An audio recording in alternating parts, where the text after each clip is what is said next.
വ്യവസായ മന്ത്രി ഇ.പി. ജയരാജൻ രാജിവെച്ചു. നടപടി ബന്ധുനിയമന വിവാദത്തിൽ രാജിവേണമെന്ന CPM സംസ്ഥാന സെക്രട്ടേറിയറ്റിന്റെ നിർദ്ദേശത്തെ തുടർന്ന് തെറ്റ് സമ്മതിച്ച ജയരാജൻ രാജിസന്നദ്ധത അറിയിക്കുകയായിരുന്നുവെന്ന് കോടിയേരി ബാലകൃഷ്ണൻ. വിവാദത്തിന് പിന്നിൽ മാഫിയകളെന്ന് ഇ.പി. ജയരാജൻ. രാജി ഗവർണർ സ്വീകരിച്ചു. ജയരാജന്റെ വകുപ്പുകൾ മുഖ്യമന്ത്രി കൈകാര്യം ചെയ്യും. സംസ്ഥാന സെക്രട്ടേറിയറ്റിൽ ഇ.പി. ജയരാജൻ ഒറ്റപ്പെട്ടു. വീഴ്ചയും അബദ്ധവും സംഭവിച്ചുവെന്ന് കുറ്റസമ്മതം. ജയരാജന്റെ രാജി സർക്കാരിന് തിരിച്ചടിയല്ലെന്ന് സീതാറാം യെച്ചൂരി. ബന്ധുനിയമനങ്ങളിൽ മുഖ്യമന്ത്രിയുടെ പങ്കും അന്വേഷിക്കണമെന്ന് VM സുധീരൻ. അന്തസ്സുള്ള രാജിയെന്ന് VS അച്യുതാനന്ദൻ. വഞ്ചിയൂർ കോടതിയിൽ വീണ്ടും അഭിഭാഷകരുടെ അഴിഞ്ഞാട്ടം. മാധ്യമപ്രവർത്തകരെ ജഡ്ജിയുടെ മുന്നിൽ കയ്യേറ്റം ചെയ്തു. മീഡിയ റൂം തകർത്തു. വാഹനങ്ങൾക്ക് നേരെ കല്ലേറ്. കോടതികളിൽ നിന്ന് വാർത്ത ശേഖരിക്കുന്നതിൽ മാധ്യമങ്ങൾക്ക് വിലക്കില്ലെന്ന് ഹൈക്കോടതി രജിസ്ട്രാർ.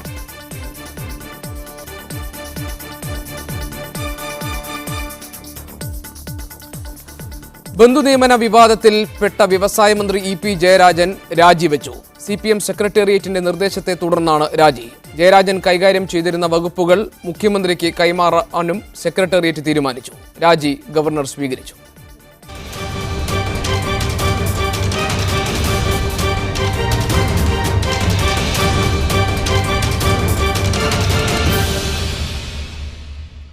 ബന്ധുനിയമന വിവാദം പാർട്ടിക്കും സർക്കാരിനും കളങ്കമുണ്ടാക്കിയെന്ന് ചൂണ്ടിക്കാണിച്ചാണ് മന്ത്രിസ്ഥാനം രാജിവെക്കാൻ CPM സംസ്ഥാന സെക്രട്ടേറിയറ്റ് ഇ.പി. ജയരാജനോട് ആവശ്യപ്പെട്ടത്. വിവാദത്തിൽ ഇ.പി. ജയരാജനെ കുറ്റപ്പെടുത്തുന്നതായിരുന്നു സംസ്ഥാന സെക്രട്ടറി കോടിയേരി ബാലകൃഷ്ണൻ യോഗത്തിൽ അവതരിപ്പിച്ച റിപ്പോർട്ട്. ഭൂരിഭാഗം അംഗങ്ങളും ഇതിനോട് യോജിച്ചു. സെക്രട്ടേറിയറ്റ് തീരുമാനം അംഗീകരിച്ച ജയരാജൻ രാജിവെക്കുകയാണെന്ന് അറിയിക്കുകയായിരുന്നു. ജയരാജൻ തെറ്റ് സംബന്ധിച്ചതായി യോഗത്തിനു ശേഷം കോടിയേരി മാധ്യമങ്ങളോട് പറഞ്ഞു. ഗവൺമെന്റിന്റെ പ്രതിച്ഛായ ഉയർത്തിപ്പിടിക്കാൻ മറ്റു പാർട്ടികളിൽ നിന്നും മുൻകാല ഗവൺമെന്റുകളിൽ നിന്നും വ്യത്യസ്തമാണ് LDF സർക്കാർ എന്ന് തെളിയിക്കാൻ പിണറായി വിജയൻ മന്ത്രിസഭയിൽ നിന്ന് രാജിവെക്കാൻ എന്നെ അനുവദിക്കണം എന്ന് ഇ.പി. ജയരാജൻ സെക്രട്ടേറിയറ്റിൽ നിർദ്ദേശിക്കുകയുണ്ടായി. ഇതിന് പാർട്ടി സെക്രട്ടേറിയറ്റ് അനുമതി കൊടുത്തിരിക്കുകയാണ്. അന്വേഷണ സംവിധാനത്തിന് തടസ്സമുണ്ടാകാൻ പാടില്ല എന്ന മാതൃകാപരമായൊരു നിലപാടാണ് CPIM ഇക്കാര്യത്തിൽ സ്വീകരിക്കാൻ ഉദ്ദേശിച്ചത്. ഇ.പി. ജയരാജനും P.K. ശ്രീമതിയും പാർട്ടി തല നടപടിയിൽ കൂടി നേരിടേണ്ടി വരും. കേന്ദ്ര കമ്മിറ്റി അംഗങ്ങൾ ആയതിനാൽ കേന്ദ്ര നേതൃത്വത്തോട് ആലോചിച്ച ശേഷമാകും തീരുമാനം. Party central committee, party polit bureau, party സംസ്ഥാന സെക്രട്ടേറിയറ്റ് അത്തരം കാര്യങ്ങളൊക്കെ പിന്നീട് ചർച്ച ചെയ്യുന്നതാണ്. ജയരാജന് പകരം തൽക്കാലം പുതിയ മന്ത്രി ഉണ്ടാകില്ല. അദ്ദേഹം കൈകാര്യം ചെയ്തിരുന്ന വ്യവസായ, കായിക, യുവജനക്ഷേമ വകുപ്പുകൾ മുഖ്യമന്ത്രി വഹിക്കും. മീഡിയ 1 തിരുവനന്തപുരം. തന്റെ രാജിയിലേക്ക് നയിച്ച വിവാദത്തിന് പിന്നിൽ വ്യവസായ മേഖലയെ അടക്കി ഭരിക്കാൻ ശ്രമിച്ച മാഫിയകളാണെന്ന് ഇ.പി. ജയരാജൻ. വ്യവസായ വകുപ്പിലെ സുപ്രധാന തസ്തികകളിലിരുന്ന് അഴിമതി കാട്ടിയവരെ നീക്കം ചെയ്യാനും മാറ്റി നിയമിക്കാനും എടുത്ത തീരുമാനങ്ങൾ ആ മാഫിയകളെ പ്രയാസപ്പെടുത്തിയിരുന്നു. ഇത്തരക്കാർ വിവാദങ്ങൾക്ക് പിന്നിൽ പ്രവർത്തിച്ചുവെന്നും ഇ.പി. ജയരാജൻ പ്രസ്താവനയിൽ വിശദീകരിക്കുന്നു. ബന്ധുനിയമന വിവാദത്തിൽ മന്ത്രിസഭയിൽ നിന്ന് പുറത്തു പോകേണ്ടി വന്ന ഇ.പി. ജയരാജന്റെ സ്ഥിതി എന്ത് സന്ദേശമാണ് പൊതുസമൂഹത്തിന് നൽകുന്നത്?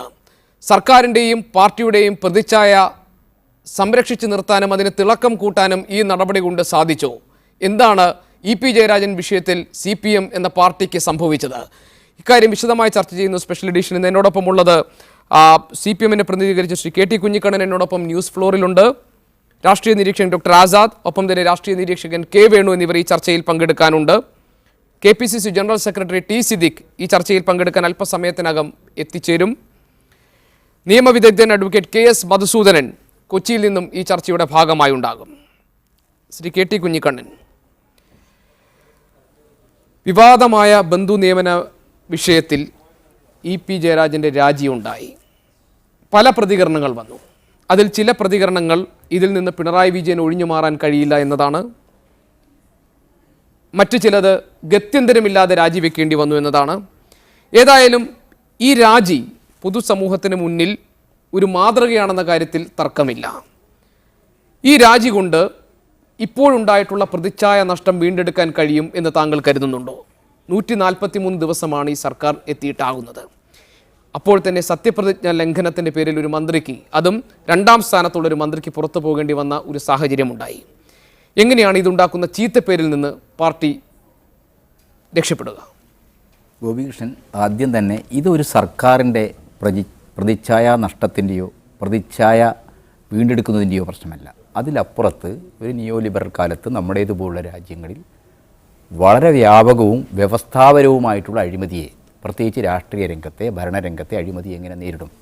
ഇടതുപക്ഷ ജനാധിപത്യ മുന്നണി അതിൻ്റെ പ്രകടന പത്രികയിൽ അഴിമതിരഹിതവും സുതാര്യവുമായൊരു ഭരണം, കഴിഞ്ഞ 5 വർഷക്കാലത്ത് UDFൻ്റെ അഴിമതി കേരളത്തെ ആകെ അസ്വസ്ഥമാക്കിയ അങ്ങേയറ്റ അശ്ലീലവും ജീർണവുമായ ഒരുപാട് അനുഭവങ്ങൾ, നമ്മുടെ രാഷ്ട്രീയ സംസ്കാരത്തെ അങ്ങേയറ്റ അപമാനിച്ച സംഭവങ്ങൾ, ഇതിൻ്റെയൊക്കെ തന്നെ ഒരു പൊതുപശ്ചാത്തലത്തിലാണ് ഇടതുപക്ഷം അതിൻ്റെ മാനിഫെസ്റ്റോയിലൂടെ ഈ അഴിമതിക്കെതിരായിട്ടുള്ള പോരാട്ടത്തിൻ്റെ സന്ദേശം ഉയർത്തിയത്. ആ സന്ദേശം നൽകിയ അംഗീകാരമാണ് ഇടതുപക്ഷ ജനാധിപത്യ മുന്നണിയുടെ അധികാരാരോഹണം. ആ സന്ദേശത്തിന്റെ അന്തസത്ത എന്തുകൊണ്ടാണ് കേന്ദ്ര കമ്മിറ്റി അംഗത്തിന് ഉയർത്തിപ്പിടിക്കാൻ കഴിയാതെ പോയത്? ഞാനൊന്ന് പറഞ്ഞോട്ടെ. അപ്പോൾ ആ സന്ദേശം ഉയർത്തിപ്പിടിച്ച് പ്രവർത്തിക്കുന്ന ഇടതുപക്ഷ ജനാധിപത്യ മുന്നണിക്ക് അതിന് അപഭ്രംശം വരുത്തുന്ന ഒരു നടപടിയും അംഗീകരിക്കാനാവില്ല. അതുകൊണ്ടാണ് നിയമവിരുദ്ധമായി പ്രത്യേകിച്ച് പൊതുമേഖലാ സ്ഥാപനങ്ങളുടെ ഇത്തരത്തിലുള്ള എക്സിക്യൂട്ടീവ് പദവികളിലേക്ക് നിയോഗിക്കുന്നതിൽ അംഗീകൃതമായ ചട്ടങ്ങളും നിയമങ്ങളുമുണ്ട്. ആ വ്യവസ്ഥകൾക്ക് വിരുദ്ധമായി നടത്തിയൊരു നിയമനം അത് ചിലപ്പോൾ അലസതയാകാം, ജാഗ്രതക്കുറവാകാം, സൂക്ഷ്മതക്കുറവാകാം, അതിലെല്ലാം അപ്പുറത്ത് ഇപ്പോൾ ഉന്നയിക്കപ്പെടുന്നത് പോലെ സ്വജനപക്ഷപാതമാകാം. എന്തായാലും അത്തരം നടപടികൾക്ക് കഴിഞ്ഞ സർക്കാരിനെ പോലെ കേന്ദ്രത്തിലും വിവിധ സംസ്ഥാനങ്ങളിലും ഭരിക്കുന്ന BJP കോൺഗ്രസ് ഗവൺമെൻറ്റുകളെപ്പോലെ കേരളത്തിലെ ഇടതുപക്ഷ മുന്നണി ഒരു കാരണവശാലും കൂട്ടുനിൽക്കില്ല. അത്തരം അപഭ്രംശങ്ങൾക്ക്, അഴിമതികൾക്ക് ഉത്തരവാദികളായ ആളുകളെ ഒരു കാരണവശാലും ഭരണതലത്തിൽ നിയമ നടപടികൾക്ക് വിധേയമാക്കാതിരിക്കില്ല. കഴിഞ്ഞ കേരളത്തിലെ UDF ഭരണത്തിൻ്റെ അനുഭവങ്ങളിൽ നിന്ന് വ്യത്യസ്തമായ അഴിമതിക്കെതിരായിട്ടുള്ള ശക്തമായൊരു നിലപാട് ഗവൺമെൻറ് സ്വീകരിക്കുന്നു. ഇത് നമ്മുടെ സമൂഹത്തെ ബാധിക്കുന്ന അഴിമതിക്കെതിരായിട്ടുള്ള പോരാട്ടത്തിൽ എത്ര ഉയർന്ന ആളായാലും, ഈ സർക്കാരിനെ സംബന്ധിച്ചിടത്തോളം എത്ര പ്രധാനപ്പെട്ട ആളായാലും, അത്തരം ആളുകൾക്ക് പറ്റുന്ന ഇത്തരം വീഴ്ചകൾ നിയമപരമായി തന്നെ ശിക്ഷയ്ക്ക് വിധേയമാക്കുമെന്നും രാഷ്ട്രീയ ധാർമ്മികതയുടെ അടിസ്ഥാനത്തിൽ പാർട്ടിയും മുന്നണിയും ആ വിഷയം കൈകാര്യം ചെയ്യും എന്ന ഒരു ഉറച്ച സന്ദേശം കഴിഞ്ഞ കാലത്ത് അല്ലെങ്കിൽ ഇന്ത്യയിൽ ഇപ്പോൾ ഭരിച്ചുകൊണ്ടിരിക്കുന്ന BJPയുടെയും കോൺഗ്രസിൻ്റെയും നയങ്ങളിൽ നിന്ന് വ്യത്യസ്തമായ ഒരു സമീപനം, ഇത് VS പറഞ്ഞതുപോലെ വളരെ അന്തസ്സോടുകൂടി രാജിയുണ്ടായി. ആ രാജി അഴിമതിക്കെതിരായിട്ടുള്ള ഇടതുപക്ഷ മുന്നണി ഗവൺമെൻറ്റിൻ്റെ പ്രഖ്യാപിതമായ നിലപാടിൻ്റെ, ഉറച്ച നിലപാടിൻ്റെ ഒരു ദൃഢീകരണമായിട്ട് കേരളീയ സമൂഹം കാണുമെന്നാണ് ഞാൻ കാണുന്നത്. ശ്രീ K. വേണു, ഇവിടെ സർക്കാരിൻ്റെയും പാർട്ടിയുടെയും യശസ് ഉയർത്തുന്ന ശ്രീ KT കുഞ്ഞിക്കണ്ണനിവിടെ വിശദീകരിച്ചതുപോലെ അഴിമതിക്കെതിരെ, സ്വജനപക്ഷപാതത്തിനെതിരെ വിട്ടുവീഴ്ചയില്ലാത്ത നിലപാട് സ്വീകരിക്കും എന്ന ഉറപ്പിന് ബലം നൽകുന്ന, ഇനി രാഷ്ട്രീയ ധാർമ്മികത ഉയർത്തിപ്പിടിച്ചായിരിക്കും ഈ സർക്കാർ മുന്നോട്ട് പോവുക എന്ന് പൊതുസമൂഹത്തിന് മുന്നിൽ വ്യക്തമാക്കുന്ന ഒന്നായി EP ജയരാജൻ്റെ രാജിയെ താങ്കൾ കാണുന്നുണ്ടോ? തീർച്ചയായിട്ടും രണ്ടാം സ്ഥാനത്തുള്ളൊരു മന്ത്രി രാജിവെക്കാൻ ആവശ്യപ്പെട്ടുകൊണ്ട് പാർട്ടി തന്നെ തീരുമാനമെടുക്കുകയും അത് രാജിവെപ്പിക്കുകയും ചെയ്തത് നല്ല കാര്യമാണ്, സംശയമൊന്നുമില്ല. പക്ഷേ നമ്മൾ കാണേണ്ട കാര്യം ഈ രാജി സമ്മർദ്ദത്തിൻ്റെ ഫലമായി ഉണ്ടായതാണെന്ന് വളരെ പ്രകടമാണ്. കാരണം ഈ വിഷയം ആദ്യം പത്രക്കാർ ജയരാജനോട് ചോദിക്കുമ്പോൾ അദ്ദേഹത്തിൻ്റെ പ്രതികരണം എല്ലാവരും കേട്ടതാണ്. എൻ്റെ ബന്ധുക്കൾ പലയിടത്തും ഉണ്ടാവും, നിങ്ങൾ അന്വേഷിക്കുക എന്നാണ് പറഞ്ഞത്. അതത്ര ധാർഷ്ട്യത്തോടു കൂടി പറയാൻ തയ്യാറായത്, ആ രീതിയിൽ വളരെ ഉറച്ച വിശ്വാസത്തോടുകൂടി ഞങ്ങളുടെ കയ്യിൽ കിട്ടിയ അധികാരം ഉപയോഗിക്കുകയാണ് ചെയ്തത് എന്നുള്ള ഉത്തമ ബോധ്യത്തോടു കൂടി തന്നെയാണ് ജയരാജൻ ഇതെല്ലാം ചെയ്തിട്ടുള്ളത്. ഇപ്പോൾ അദ്ദേഹം തന്നെ പറഞ്ഞ പോലെ മാഫിയകൾ പ്രവർത്തിച്ചിട്ടാണ്. അതുകൊണ്ട് വസ്തുതകൾ നമ്മുടെ മുന്നിലുണ്ടല്ലോ, അത് മാഫിയയുടെ പ്രവർത്തനമൊന്നുമല്ലല്ലോ. പക്ഷെ പ്രശ്നമുള്ളത് ഞാൻ പറയുന്നത് ഇത് ജയരാജൻ്റെ മാത്രം പ്രശ്നമല്ല. ഇപ്പോൾ ഈ കുഞ്ഞിക്കണ്ണൻ പറഞ്ഞ പോലെ എല്ലാ രാഷ്ട്രീയ പാർട്ടികളും എല്ലാ മുന്നണികളും ചെയ്യുന്ന കാര്യങ്ങൾ തന്നെയാണ്, ചെയ്തുകൊണ്ടിരുന്ന കാര്യങ്ങളാണ്. അതൊക്കെ വളരെ സ്വാഭാവികമായ കാര്യങ്ങളുണ്ട്. അധികാരം മാറി പുതിയൊരു ഗവൺമെൻറ് വരുമ്പോൾ ഇതിനേക്കാൾ ഭീകരമായി നടന്നുകൊണ്ടിരിക്കുന്ന വളരെ തെറ്റായ രീതിയിലുള്ള സ്ഥലം മാറ്റങ്ങളാണ് ഉദ്യോഗസ്ഥന്മാരുടെ. ജനങ്ങൾ എത്രയധികം ബുദ്ധിമുട്ടുന്നു അറിയൂ. വെറും രാഷ്ട്രീയ ആഭിമുഖ്യത്തിൻ്റെ പേരിൽ ഉദ്യോഗസ്ഥന്മാരെ, പ്രധാനപ്പെട്ട പദവികളിലുള്ള ഉദ്യോഗസ്ഥന്മാരെ മുഴുവനും മാറ്റിക്കൊണ്ടു. അതെല്ലാം അഴിമതിയാണ് ശരിക്കും, ഒരു തരത്തിലുള്ള നിയമവിധേയമായിട്ടല്ല. അതുപോലുള്ള ഇപ്പോൾ എല്ലാ കോർപ്പറേഷനുകളുടെയും തലപ്പത്ത് UDF പങ്കുവയ്ക്കുകയാണ് ചെയ്യുന്നത് അത്തരം പദവികൾ. എന്നിട്ട് ഒരു ചട്ടങ്ങളും ഇല്ലാതെയാണ് എല്ലാവരെയും നിയമിച്ചുകൊണ്ടിരിക്കുന്നത്. അപ്പോൾ ഇതൊക്കെ വ്യാപകമാണ്. അപ്പോൾ ജയരാജൻ്റെ രാജി കൊണ്ട് മാത്രം പരിഹരിക്കുന്നൊരു വിഷയമേ അല്ല ഇത്. മാർക്സിസ്റ്റ് പാർട്ടി ഒരു അധികാര പാർട്ടിയായി മാറിയപ്പോൾ കോൺഗ്രസിനെയും BJPയെയും പോലെയൊക്കെ തന്നെയുള്ളൊരു പാർട്ടിയായിട്ട് അത് പ്രവർത്തിക്കാൻ തുടങ്ങിയിട്ട് കുറേ നാളായി എന്നുള്ള യാഥാർത്ഥ്യത്തിൻ്റെ പ്രതിഫലനമാണ് യഥാർത്ഥത്തിൽ സംഭവിച്ചത്. അതുകൊണ്ടാണ് ജയരാജൻ്റെ പ്രതികരണം അതേ രീതിയിൽ തന്നെ ഉണ്ടായതും. അപ്പോൾ ആ വസ്തുതയാണ് നമ്മൾ അറിയേണ്ടത്. ഒരു കമ്മ്യൂണിസ്റ്റ് പാർട്ടിയുടെ പഴയ സ്വഭാവത്തിൽ നിന്നൊക്കെ വ്യത്യസ്തമായ ഒരു അധികാര പാർട്ടി ആകുമ്പോൾ ഉണ്ടാകുന്ന അധികാര ദുർവിനിയോഗം, സ്വജനപക്ഷപാതം, അതെല്ലാം തന്നെ ഈ പ്രസ്ഥാനത്തെയും വളരെ വ്യാപകമായി ഗ്രസിച്ചിരിക്കുന്നു എന്നതിൻ്റെ തെളിവാണ്. അല്ലാണ്ട് ഇതൊരു ജയരാജൻ എന്ന ഒരാൾ ചെയ്ത തെറ്റൊന്നുമല്ല, അത് വ്യാപകമായ ഒരു പൊതു സ്വഭാവത്തിൻ്റെ പ്രതിഫലനം തന്നെയാണ്. അതാണ് തിരുത്തപ്പെടേണ്ടത്. ഞാൻ വരാം താങ്കളെ. ഡോക്ടർ ആസാദ്, ഈ രാജി ഒരു വലിയ സമ്മർദ്ദത്തിൻ്റെ തുടർച്ചയായി ഉണ്ടായതാണെന്ന് ശ്രീ കെ വേണു നേരത്തെ പറഞ്ഞു. CPM എന്ന പാർട്ടി ഒരു അധികാര പാർട്ടിയായി മാറി ആ അപജയത്തിൻ്റെ പ്രതിഫലനമാണ് ഈ സംഭവങ്ങളെല്ലാം തന്നെ എന്ന് അദ്ദേഹം നിരീക്ഷിച്ചു. അതെന്ത് തന്നെ ആയാലും EP ജയരാജൻ്റെ രാജിക്ക് മേൽ സമ്മർദ്ദമായി മാറുന്ന ശക്തി ഇവിടെ പിണറായി വിജയനാണ്. ഈ പ്രശ്നം ഉണ്ടായപ്പോൾ തന്നെ പിണറായി വിജയൻ്റെ ആദ്യ പ്രതികരണം വന്നത് വളരെ വലിയ ഗൗരവമുള്ള വിഷയമാണ്, എല്ലാവരുമായി ആലോചിച്ച് ഉചിതമായ നടപടിയെടുക്കുമെന്നതാണ്.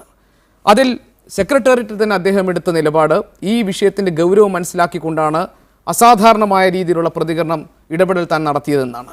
അങ്ങനെയാണെങ്കിൽ ഇതൊരു മികച്ച മാതൃകയല്ലേ? അല്ല, CPM എടുത്ത നിലപാട് സ്വാഗതാർഹമാണ്. സത്യത്തിലൊരു മന്ത്രി രാജിവെക്കുന്നു എന്നുള്ളത്, പ്രത്യേകിച്ച് കേന്ദ്ര കമ്മിറ്റി അംഗമായ ഒരു നേതാവ് രാജിവെക്കുന്നു എന്നുള്ളത് വളരെ സ്വാഗതാർഹമായ കാര്യമാണ്. ആ അർത്ഥത്തിൽ കമ്മ്യൂണിസ്റ്റ് പാർട്ടി ഇപ്പോൾ ചെയ്തത് പൊതുസമൂഹമാകെ അംഗീകരിക്കുന്നുണ്ട്. പക്ഷേ ഒരു പ്രശ്നം എന്താ, ഈ കമ്മ്യൂണിസ്റ്റ് പാർട്ടി അതിൻ്റെ ചരിത്രം 9 പതിറ്റാണ്ട് കഴിയാണ് കമ്മ്യൂണിസ്റ്റ് പാർട്ടി ഇന്ത്യയിൽ രൂപം കൊണ്ടിട്ട്. ഒരു 6 പതിറ്റാണ്ടായി. 1957 ശേഷം ഭരണത്തിൽ പല സംസ്ഥാനങ്ങളും, ബംഗാളിലും ത്രിപുരയും ഉൾപ്പെടെ സംസ്ഥാനങ്ങൾ ഭരണത്തിൽ വന്നു. പക്ഷേ ചരിത്രത്തിൽ ആദ്യമായിട്ടാണ് ഒരു മന്ത്രി ഇങ്ങനെ രാജിവെക്കേണ്ടി വന്നിട്ടുള്ളത്. അങ്ങനെ ഒരു മന്ത്രിക്ക് അഴിമതി കേസിൽ, സ്വജനപക്ഷപാതവും അതൊരു തരത്തിലുള്ള അഴിമതി കേസിൽ പുറത്തു പോകേണ്ടി വരുന്നൊരു സാഹചര്യം സൃഷ്ടിക്കപ്പെട്ടത് എങ്ങനെയാണ്? ഇപ്പോൾ KT കുഞ്ഞിക്കണ്ണൻ നേരത്തെ പറഞ്ഞു, നവലിബറൽ സാമൂഹ്യാവസ്ഥയിൽ അതിൻ്റെ ഭാഗമായ അഴിമതി സ്വാഭാവികമായും എല്ലാവരെയും ബാധിക്കുന്നുണ്ട്. അങ്ങനെ എല്ലാവരെയും ബാധിക്കുന്ന പോലെ ഒരു പൊതുസമൂഹത്തിൽ മാത്രമല്ല, ഒരു കമ്മ്യൂണിസ്റ്റ് പാർട്ടിയുടെ കേന്ദ്ര കമ്മിറ്റി അംഗങ്ങളെപ്പോലും സ്വാധീനിക്കുന്ന രീതിയിൽ അത് വലുതായിട്ടുണ്ടെങ്കിൽ അതിനർത്ഥം കമ്മ്യൂണിസ്റ്റ് പാർട്ടിയുടെ ശരീരത്തിന് പ്രതിരോധശേഷി നഷ്ടപ്പെട്ടു തുടങ്ങിയതാണ്. ആ പ്രതിരോധശേഷി എങ്ങനെയാണ് നഷ്ടപ്പെടുന്നത്?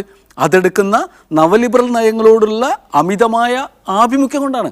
നവലിബറൽ നയങ്ങളോട് അമിതമായ ആഭിമുഖ്യം പുലർത്തുമ്പോൾ സ്വാഭാവികമായും അതിൻ്റെ ദോഷങ്ങൾ കടന്നു വരും. ഒരു കമ്മ്യൂണിസ്റ്റ് പ്രസ്ഥാനത്തിന് ആകാവുന്നതിനപ്പുറത്തേക്ക് ഇതിനോട് സന്ധി ചെയ്യുന്നൊരവസ്ഥയിലേക്ക് പോകുമ്പോൾ അത് വരും. ഇതൊരു ജയരാജൻ്റെ പ്രശ്നമല്ല.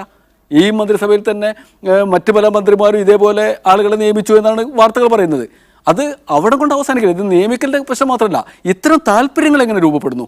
ഈ നവലിബറൽ കാലത്ത് രൂപപ്പെടുന്ന പുതിയ ലാഭേച്ഛയുടേതായൊരു സംസ്കാരം, പുതിയ അഴിമതി രൂപങ്ങൾ വർദ്ധിച്ചു വരുന്നത്, അതിൻ്റെ ഭാഗമായി തീരുക, അത്തരം താല്പര്യങ്ങളിലേക്ക്, മോഹങ്ങളിലേക്ക് കുതിക്കുക, ഇത് രൂപപ്പെടുന്നത് ഇതുണ്ടാക്കുന്നൊരു ഭൗതിക സാഹചര്യത്തെ വാരിപ്പുണരുന്നതുകൊണ്ടാണ്. കമ്മ്യൂണിസ്റ്റ് പാർട്ടിയെ ഒരിക്കലും ചെയ്യാൻ പാടില്ലാത്ത വിധം ഒരു ബദൽ 1992 പുത്തൻ സാമ്പത്തിക നയം തുടങ്ങിയപ്പോൾ ആദ്യമായിട്ട് ഇന്ത്യൻ രാഷ്ട്രീയത്തിൽ ഒരു ബദൽ സാമ്പത്തിക പദ്ധതി മുന്നോട്ട് വെച്ചത് CPM ആണ്. CPMൻ്റെ കേന്ദ്ര നേതൃത്വമാണ്. അന്ന് മുന്നോട്ട് വെച്ച സാമ്പത്തിക ബദൽ ഇപ്പോൾ അവർ തന്നെ മറന്നു കഴിഞ്ഞിട്ടുണ്ട്. കാരണം അവർക്കിപ്പോൾ പുത്തൻ സാമ്പത്തിക നയത്തിൻ്റെ റീസ്ട്രക്ചറിങ് അജണ്ട, അതിൻ്റെ പുനഃസംഘാടനത്തോട് അമിതമായ താല്പര്യം വന്നിരിക്കുന്നു. പ്രശ്നം അവിടെയാണ്. എന്തിനാണ് എതിർക്കേണ്ടത്?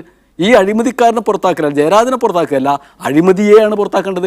അഴിമതിക്കിടയാക്കുന്ന നവലിബറൽ താല്പര്യങ്ങളെയാണ് പുറത്താക്കേണ്ടത്. ഭരണതലത്തിൽ അവർക്ക് ഇപ്പോൾ എടുക്കാൻ പറ്റുന്ന ഒരു തീരുമാനം, ഒരു തിരുത്തൽ എന്ന് പറയുന്നത് ആദ്യപടി എന്നല്ല EP ജയരാജനെ പുറത്താക്കുക എന്നല്ലേ? താങ്കൾ പറഞ്ഞതുപോലെ പാർട്ടിയുടെ പ്രതിരോധ സംവിധാനങ്ങൾ ശോഷിച്ചു പോയിട്ടുണ്ടെങ്കിലും അത് പൂർണ്ണമായി ശോഷിച്ചിട്ടില്ല. അതിനകത്തു നിന്ന് അത് കറക്റ്റ് ചെയ്യാൻ വേണ്ടിയുള്ള ഒരു മെക്കാനിസം ഇപ്പോഴും അതിനകത്തുണ്ട് എന്ന് പൊതുസമൂഹത്തെ ബോധ്യപ്പെടുത്താൻ പാകത്തിലുള്ളൊരു നടപടിയായി ഇതിനെ കാണണ്ടേ? തീർച്ചയായിട്ടും. അങ്ങനെ ബോധ്യപ്പെടുത്താതെ ഇനി ഒരു ഇഞ്ച് പോലും കേരളത്തിൽ പോലും ഭരണത്തിൽ പോകാൻ കഴിയാത്തൊരവസ്ഥ ഒരു ഭാഗത്തുണ്ട്. കാരണം ഒരു ബദലാണ് എന്ന് പറഞ്ഞ് ജനങ്ങളാകെ അസ്വസ്ഥരാണ്. CPM ഭരണത്തിൽ വന്നുകൊണ്ട് കേരളത്തിലെ സമരങ്ങൾ, ബഹുജന സമരങ്ങൾ അവസാനിച്ചിട്ടില്ല എല്ലാ തരത്തിലും. കാരണം മൂലധന ശക്തികളുടെ അമിതമായ ചൂഷണത്തിന് ജനസമൂഹം വിധേയമാവുമ്പോൾ വലിയ പ്രതിഷേധമുണ്ട്. ആ പ്രതിഷേധങ്ങളെ ഭരണകൂടത്തിനെതിരായി വരുത്താതിരിക്കാൻ വേണ്ട കൗശലമില്ലാതിരുന്നാൽ CPMൻ്റെ മന്ത്രിസഭയ്ക്ക് മാത്രമല്ല ഒരു മന്ത്രിസഭയ്ക്ക് മുന്നോട്ട് പോകാനാവില്ല. അതുകൊണ്ട് ഇത് CPMൻ്റെ ഒരു മാത്രം കാര്യമായിട്ട്, അതിൻ്റെ ഒരു ധാർമ്മികമായൊരു കാര്യമായിട്ട്, അതിൻ്റെ തെറ്റുതിരുത്തൽ രേഖയുടെ അനുസരണം മാത്രമായിട്ട് ഈ വിഷയത്തെ കാണാൻ പറ്റില്ല. കാരണം ഈ പ്രതിസന്ധിയെ മറികടക്കണമെങ്കിൽ ഏതൊരു ഗവൺമെന്റിനും ചിലപ്പോൾ ഇത്തരത്തിലൊരു സമീപനം എടുക്കേണ്ടി വരും. അതായത് മറിച്ച് പറഞ്ഞാൽ ഗത്യന്തരമില്ലാതെ എടുത്ത ഒരു നടപടിയാണ് അല്ല, അങ്ങനെ പറയട്ടെ. കാരണം അങ്ങനെ പറയുമ്പോൾ CPM എടുത്ത നടപടിയെ കുറച്ച് കാണലാണ്. ഞാനത് കുറച്ച് കാണാൻ തയ്യാറില്ല. അത് സ്വാഗതാർഹമായ കാര്യമാണ്. ആ കാര്യത്തിൽ മുഖ്യമന്ത്രി ചെയ്തതും CPM ചെയ്തതും ഒരുപക്ഷെ സ്വീകരിക്കേണ്ട, സ്വാഗതം ചെയ്യേണ്ട കാര്യം തന്നെയാണ്. അഡ്വക്കേറ്റ് KS മധുസൂദനൻ, നിയമവിദഗ്ധനൊപ്പം തന്നെ കോൺഗ്രസിന്റെ യുവ നേതാവ് T സിദ്ദിഖ് എന്നിവർ കൂടി ഈ ചർച്ചയുടെ ഭാഗമായി എത്തും. വളരെ ചെറിയൊരു ഇടവേളയ്ക്ക് ശേഷം ഈ വിഷയത്തിലേക്ക് മടങ്ങി വരാം.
ശ്രീ T സിദ്ദിഖ്, ഒരു തെറ്റുണ്ടായിരിക്കുന്നു, അത് പൊതുജന മധ്യത്തിൽ തിരുത്താൻ വേണ്ടി ഈ സർക്കാർ ആർജവത്തോടുകൂടി നടപടി സ്വീകരിച്ചിരിക്കുന്നു.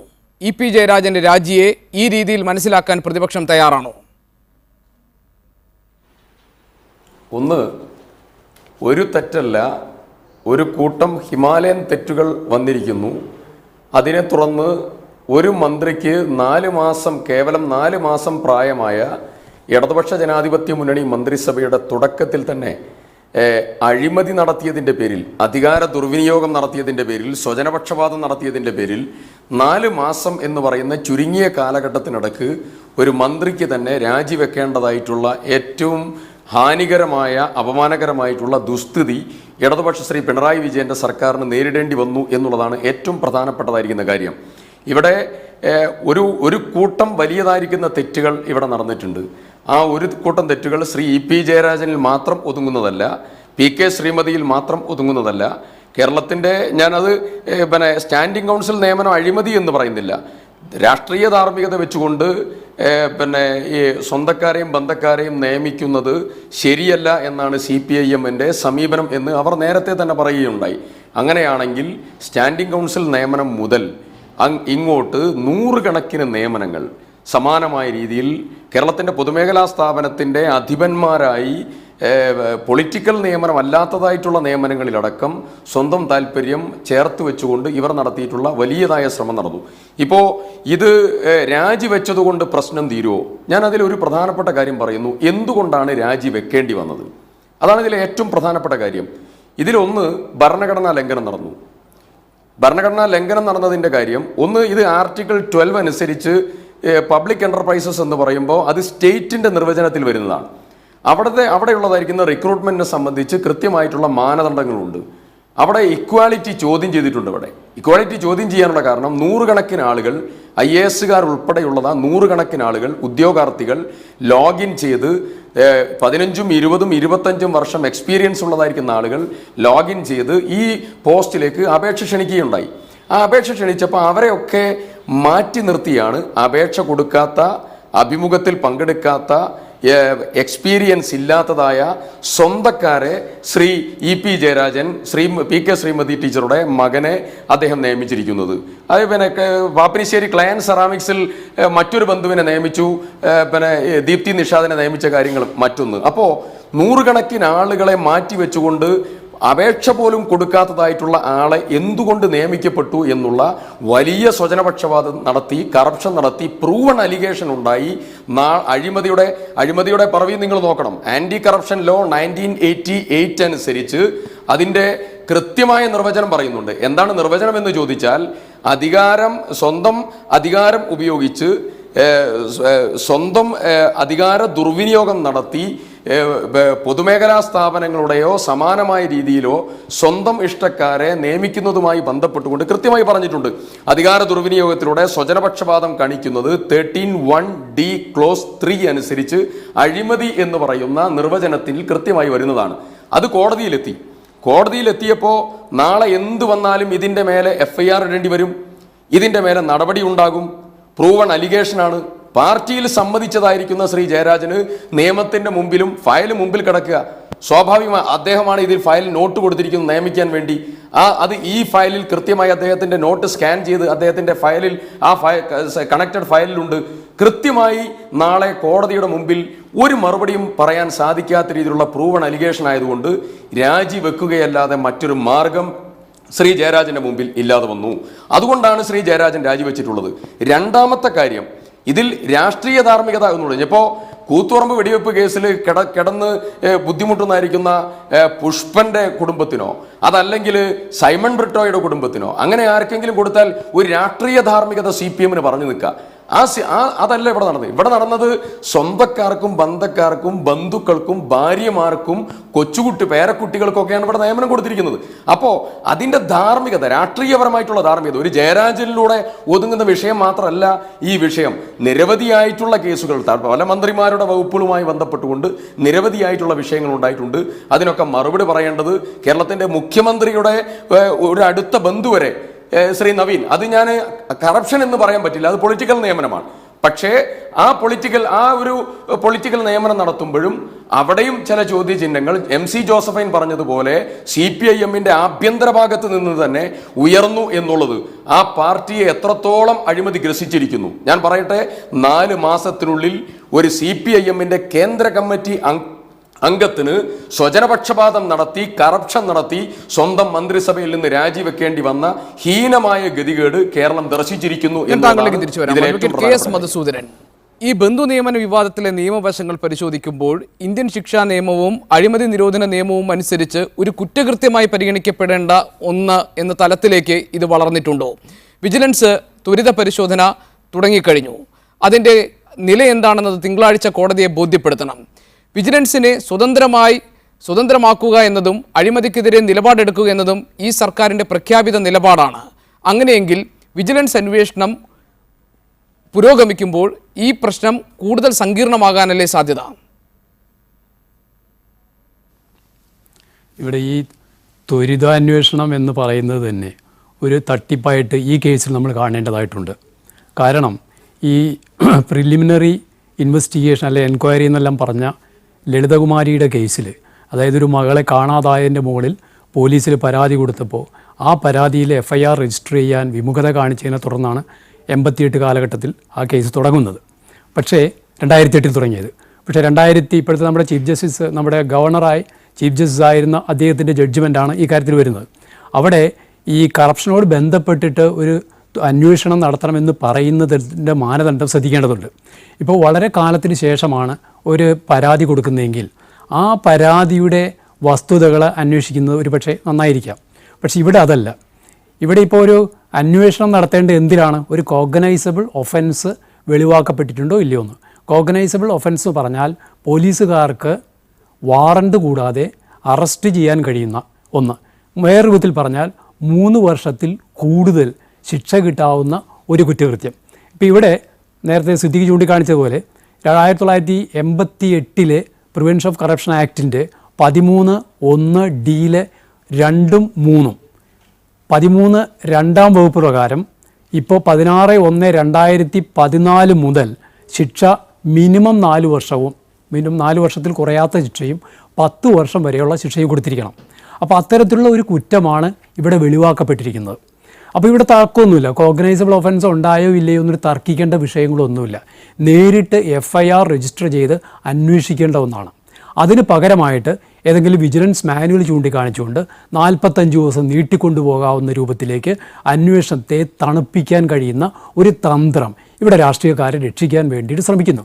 ഇപ്പോൾ നമ്മൾ നോക്കുക, ഇവിടെ ഇപ്പോൾ രാജിക്ക് ഒരാൾക്ക് അനുമതി കൊടുക്കുന്നു. ഒരു സർക്കാർ ജീവനക്കാരൻ കറപ്ഷൻ നടത്തിക്കഴിഞ്ഞാൽ അയാൾ രാജി കത്ത് കൊടുത്താൽ ഗവൺമെൻറ് അംഗീകരിക്കേണ്ട ആവശ്യമുണ്ടോ? ഇല്ല. അയാളെ സസ്പെൻഡ് ചെയ്യുക. അയാളെ സസ്പെൻഡ് ചെയ്തുകൊണ്ട് അന്വേഷണം നടത്താം. ഇപ്പോൾ ഒരു മന്ത്രി, മുഖ്യമന്ത്രിയാണ് മന്ത്രിയെ നാമനിർദ്ദേശം ചെയ്യുന്നത്. അത് ഗവർണറുടെ പരിധിയിൽ വരുന്നത്. ഇയാളെ നിയമിക്കുന്നത് ഗവർണറാണ്. അപ്പോൾ ആ ഗവർണർക്ക് ഈ മുഖ്യമന്ത്രിയോട് പറയാം, ഇയാളെ തൽക്കാലം മാറ്റി നിർത്തിക്കൊണ്ട് അന്വേഷണം നടത്തണം. എന്തുകൊണ്ട് അന്വേഷണം നടത്തണം? കാരണം ഇയാളെ മന്ത്രിസഭയിൽ വെക്കുകയാണെങ്കിൽ ഇയാൾ അന്വേഷണത്തെ ഹാനികരമാക്കുന്ന രൂപത്തിലേക്ക്, തടസ്സപ്പെടുത്തുന്ന രൂപത്തിലേക്ക് ഇയാൾ ഇടങ്കോലിടാനുള്ള സാധ്യതയുണ്ട്. അതുകൊണ്ട് ഇയാളെ മാറ്റി നിർത്തേണ്ടതാണ്. അല്ലാതെ അയാൾക്ക് രാജി സമർപ്പിച്ചുകൊണ്ട് ഞാനിതാ ബലി കൊടുത്തിരിക്കുന്നു, ഒരു ഗവൺമെൻറ്റിൻ്റെ നന്മയ്ക്ക് വേണ്ടിയിട്ട്, പ്രതിച്ഛായയ്ക്ക് വേണ്ടിയിട്ട്, LDFൻ്റെ പ്രതിച്ഛായയ്ക്ക് വേണ്ടിയിട്ട് ഞാനിതാ സ്വയം ബലിയായിരിക്കുന്നു, എൻ്റെ ഈ ബലി പോലും ഒരു മാഫിയയുടെ സൂത്രമാണെന്ന അർത്ഥത്തിലേക്ക് അദ്ദേഹം വരുന്നു. നമ്മൾ നോക്കേണ്ടത് അദ്ദേഹം കയറിയ ഉടനെ ചെയ്ത ഒരു പ്രവൃത്തി നമ്മളൊന്ന് ശ്രദ്ധിച്ചു നോക്കുക. അപ്പോൾ അഞ്ജു ബേബി ജോർജിൻ്റെ സഹോദരനെ നിയമിച്ചു എന്ന കാര്യം പറഞ്ഞ് അതുൾപ്പെടെയുള്ള കാര്യമാണ്, സാമ്പത്തിക ക്രമക്കേടിന് ഉൾപ്പെടെ അഞ്ജു ബേബി ജോർജിനെതിരെ അദ്ദേഹം നടപടിയെടുക്കുമ്പോൾ നമ്മളെല്ലാം വിചാരിച്ചെന്താ, ഇതാ ഒരു മന്ത്രി വന്നിരിക്കുന്നു. അദ്ദേഹത്തിൻ്റെ ഭൂതകാലം നമ്മൾ തൽക്കാലം ഒന്ന് മറക്കുക. നല്ലൊരു മന്ത്രി വന്നിരിക്കുന്നു. LDFൻ്റെ നമ്പർ 2 ആയ മന്ത്രി നല്ല ചില കീഴ്വഴക്കങ്ങൾ ഉണ്ടാക്കുന്നു. നമ്മുടെ ഉമ്മൻചാണ്ടിയെ പോലെ ബാബുവിനെ കപ്പലൊരു കപ്പിത്താൻ മുക്കുന്നത് പോലെ ഉമ്മൻചാണ്ടിയോടൊപ്പം ഒരു മന്ത്രിസഭന് ഇല്ലാതാകുന്ന അവസ്ഥയിലേക്ക് ബാബുവിനെ കൊണ്ടു നടന്ന ഒരു മന്ത്രിയല്ല നമ്മളിവിടെ കാണാൻ പോകുന്നത്. മറിച്ച് കൃത്യമായിട്ട് ഇപ്പോൾ നേരത്തെ KV ഒക്കെ ചൂണ്ടിക്കാണിച്ചതുപോലെ തന്നെ നമ്മുടെ മുഖ്യമന്ത്രി പിണറായി ഉമ്മൻചാണ്ടിയിൽ നിന്ന് വ്യത്യസ്തനാകുന്നത് ഒരിക്കലും ഒരു മന്ത്രിയെ ഡിഫെൻഡ് ചെയ്തുകൊണ്ട് അദ്ദേഹം നിലനിന്നില്ല എന്നുള്ളതാണ്. അപ്പോൾ ഞാൻ പറഞ്ഞു വന്നത്, ഈ അഞ്ജു ബേബി ജോർജിൻ്റെ കാര്യത്തിൽ കാണിച്ച ആ ഒരു എന്താ പറയുക ദാർഢ്യത എന്തുകൊണ്ട് ഭാര്യ ഇവർക്കെല്ലാം ഉൾപ്പെടെ നിയമം കൊടുത്തത്. അപ്പോൾ UDFന് പക്ഷേ പറയാം, ഞങ്ങൾ ഒരിക്കലും റിയാബ് പോലുള്ള ഒരു സങ്കേതമൊന്നും ഉണ്ടാക്കിയിട്ടില്ല. അപ്പോൾ ഞങ്ങൾ ഈ നിയമനം നടത്തുന്ന സമയത്ത് ഒരു പ്രത്യേക ചട്ടമൊന്നും ഞങ്ങൾ ഉണ്ടാക്കിയിട്ടില്ല. ഇവിടെ UP ജയരാജൻ്റെ LDF ഗവൺമെൻറ് ചട്ടമുണ്ടാക്കിയതിന് ശേഷം ആ ചട്ടത്തെ ധിക്കരിച്ചുകൊണ്ട് വളയത്തിന് പുറത്തേക്ക് അവർ ചാടി. അതാണ് പ്രശ്നം. അപ്പോൾ ഞങ്ങൾ വളരെ ബുദ്ധിമാന്മാരാണ്, ഞങ്ങളൊരു ചട്ടമൊന്നും ഉണ്ടാക്കിയില്ല. അതുകൊണ്ട് ഞങ്ങളുടെ 16 ആളുകളെ നിയമിച്ചപ്പോഴും നിങ്ങൾക്ക് ആർക്കും ഒന്നും ചോദ്യം ചെയ്യാൻ കഴിയില്ല. പക്ഷേ മറിച്ച് LDF ഈ അഴിമതിക്കെതിരെ നല്ല പോരാട്ടം നടത്തിയ LDF ചട്ടമുണ്ടാക്കിക്കൊണ്ട് സ്വജനപക്ഷപാതത്തിനെതിരെ ആഞ്ഞടിക്കുമെന്നൊരു തോന്നലുണ്ടാക്കിക്കൊണ്ടാണ് കടന്നു വരുന്നത്. അങ്ങനെയുള്ള ഒരു LDFൽ ഈ പറഞ്ഞതുപോലെ 100 ചില്ലാനം ദിവസം കഴിയുമ്പോഴേക്കും നമ്പർ 2 ആയ ഒരു മനുഷ്യന് പുറത്തു പോകേണ്ട ഒരവസ്ഥ. അത് പക്ഷേ കേരളത്തിൽ നല്ല ഒരു കാര്യം, ഇപ്പോൾ മാധ്യമങ്ങളും അതോടൊപ്പം പൊതുസമൂഹവും എല്ലാം തന്നെ ഈ കാര്യത്തിലെടുത്ത കുറേ നിലപാടുകളുണ്ട്. ഇപ്പോൾ സാധാരണ നമ്മൾ ക്രിമിനൽ സൈഡിൽ ഇപ്പോൾ സിദ്ദീഖിന് അറിയാൻ പറ്റുമോ, പ്ലീ ബാർഗെയിനിങ് എന്ന് പറയുന്നൊരു കൺസെപ്റ്റ് ഉണ്ട്. ഇപ്പോൾ നമുക്കിപ്പോൾ ശിക്ഷ കുറവ് കിട്ടാൻ വേണ്ടിയിട്ട് നമ്മൾ എന്താ ചെയ്യുക, പ്ലീഡിങ് ഗിൽറ്റി അടിക്കുക. ഈ ഒരു കേസും അതേപോലത്തേതാണ്. പലപ്പോഴും ചെറിയ ഇടവേള എടുക്കേണ്ടതുണ്ട്. ബന്ധു നിയമന വിവാദത്തിന് വിരാമമിടാൻ EP ജയരാജന്റെ രാജി കൊണ്ട് കഴിയുമോ? ചർച്ചയുടെ 2ാം ഘട്ടത്തിലേക്ക് വളരെ പെട്ടെന്ന് വരാം, ഇടവേള ശേഷം. EP ജയരാജന്റെ രാജി കൊണ്ട് വിരാമമാകുമോ ബന്ധു നിയമന വിവാദം? ശ്രീ KT കുഞ്ഞിക്കണ്ണൻ, 2 കാര്യങ്ങൾ. ഒന്ന്, EP ജയരാജൻ പുറത്താക്കപ്പെട്ടു, അദ്ദേഹം പുറത്തുപോയി, അതുകൊണ്ട് ഈ പ്രശ്നം തീരില്ല എന്ന പ്രതിപക്ഷത്തിൻ്റെ നിലപാട്. പിണറായി വിജയന് കൂടി ഇതിനകത്ത് ഉത്തരവാദിത്വമുണ്ട് എന്നവരുടെ നിലപാട്. 2, എങ്ങനെ CPM പോലെ ഒരു പാർട്ടി ഇത്തരം ഒരു അപജയത്തിലേക്ക് ചെന്നുപെട്ടു? ശ്രീ K വേണു തുടക്കത്തിൽ തന്നെ പറഞ്ഞതുപോലെ ഒരു അധികാര പാർട്ടിയായി CPM മാറുന്നു. അതുകൊണ്ട് തന്നെ അത്തരം അധികാര പാർട്ടികൾക്ക് സംഭവിക്കുന്ന എല്ലാ അപജയങ്ങളും CPMനും സംഭവിച്ചു തുടങ്ങിയിരിക്കുന്നു. ഡോക്ടർ ആസാദും അതേ നിരീക്ഷണം, സമാന സ്വഭാവത്തിലുള്ള നിരീക്ഷണമാണ് നടത്തിയത്. അതുകൊണ്ട് തന്നെ ഇതൊരു EP ജയരാജൻ എന്ന് പറയുന്ന ഒരു വ്യക്തിയുടെ, നിങ്ങളെല്ലാം നിരന്തരം പറയുന്ന ഒരു വ്യക്തിയുടെ അപഭ്രംശത്തിൻ്റെ പ്രശ്നമല്ല, ഇത് പാർട്ടിക്ക് തന്നെ ബാധിച്ചിട്ടുള്ള ഒരു പ്രശ്നത്തിൻ്റെ ഭാഗമാണ്. EP ജയരാജൻ ഒരു സാധാരണ പാർട്ടി അംഗമല്ല, അദ്ദേഹം പരമോന്നത കമ്മിറ്റിയിലെ അംഗമായിട്ടുള്ള പാർട്ടി അംഗങ്ങൾക്ക് മാതൃകയാകേണ്ട വ്യക്തിയാണ്. അദ്ദേഹമാണ് അഴിമതിയുടെ കാര്യത്തിൽ പാർട്ടി നയങ്ങൾക്ക് വിരുദ്ധമായി നിലപാട് സ്വീകരിച്ചിരിക്കുന്നത്. എങ്ങനെ തിരുത്താൻ കഴിയും? എന്തുകൊണ്ട് പാർട്ടിക്ക് ഇത് സംഭവിച്ചു? ഇതിൽ 2 തരത്തിൽ നമ്മൾ പരിശോധിക്കേണ്ട കാര്യങ്ങളുണ്ട്. ഒന്ന്, K വേണുവും ആസാദൊക്കെ ഉന്നയിച്ച പ്രശ്നങ്ങൾ ഒരു കമ്മ്യൂണിസ്റ്റ് പാർട്ടിയുടെ ഒരു പ്രോബ്ലമാറ്റിക്സ് നമ്മൾ ചർച്ച ചെയ്യേണ്ട വിഷയങ്ങളാണ്. അതിലേക്ക് ഞാൻ കടക്കുന്നതിന് മുമ്പ് ഇവിടെ സിദ്ദീഖ് ഉന്നയിച്ച പ്രശ്നമുണ്ട്. ഒരു പ്രത്യേക തരത്തിൽ സിദ്ദീഖ് എന്താണ് വലിയൊരു ചാരിത്ര പ്രസംഗമാണ് നടത്തിയത്. കേരളത്തിലെ കഴിഞ്ഞ 5 വർഷക്കാലത്തെ അനുഭവം എന്താണ്? ഞാൻ അതിൻ്റെ വിശദാംശങ്ങളൊന്നും പറഞ്ഞിട്ട് ഇടതുപക്ഷ ജനാധിപത്യ മുന്നണിക്ക് ന്യായീകരിക്കേണ്ട ആവശ്യമില്ല.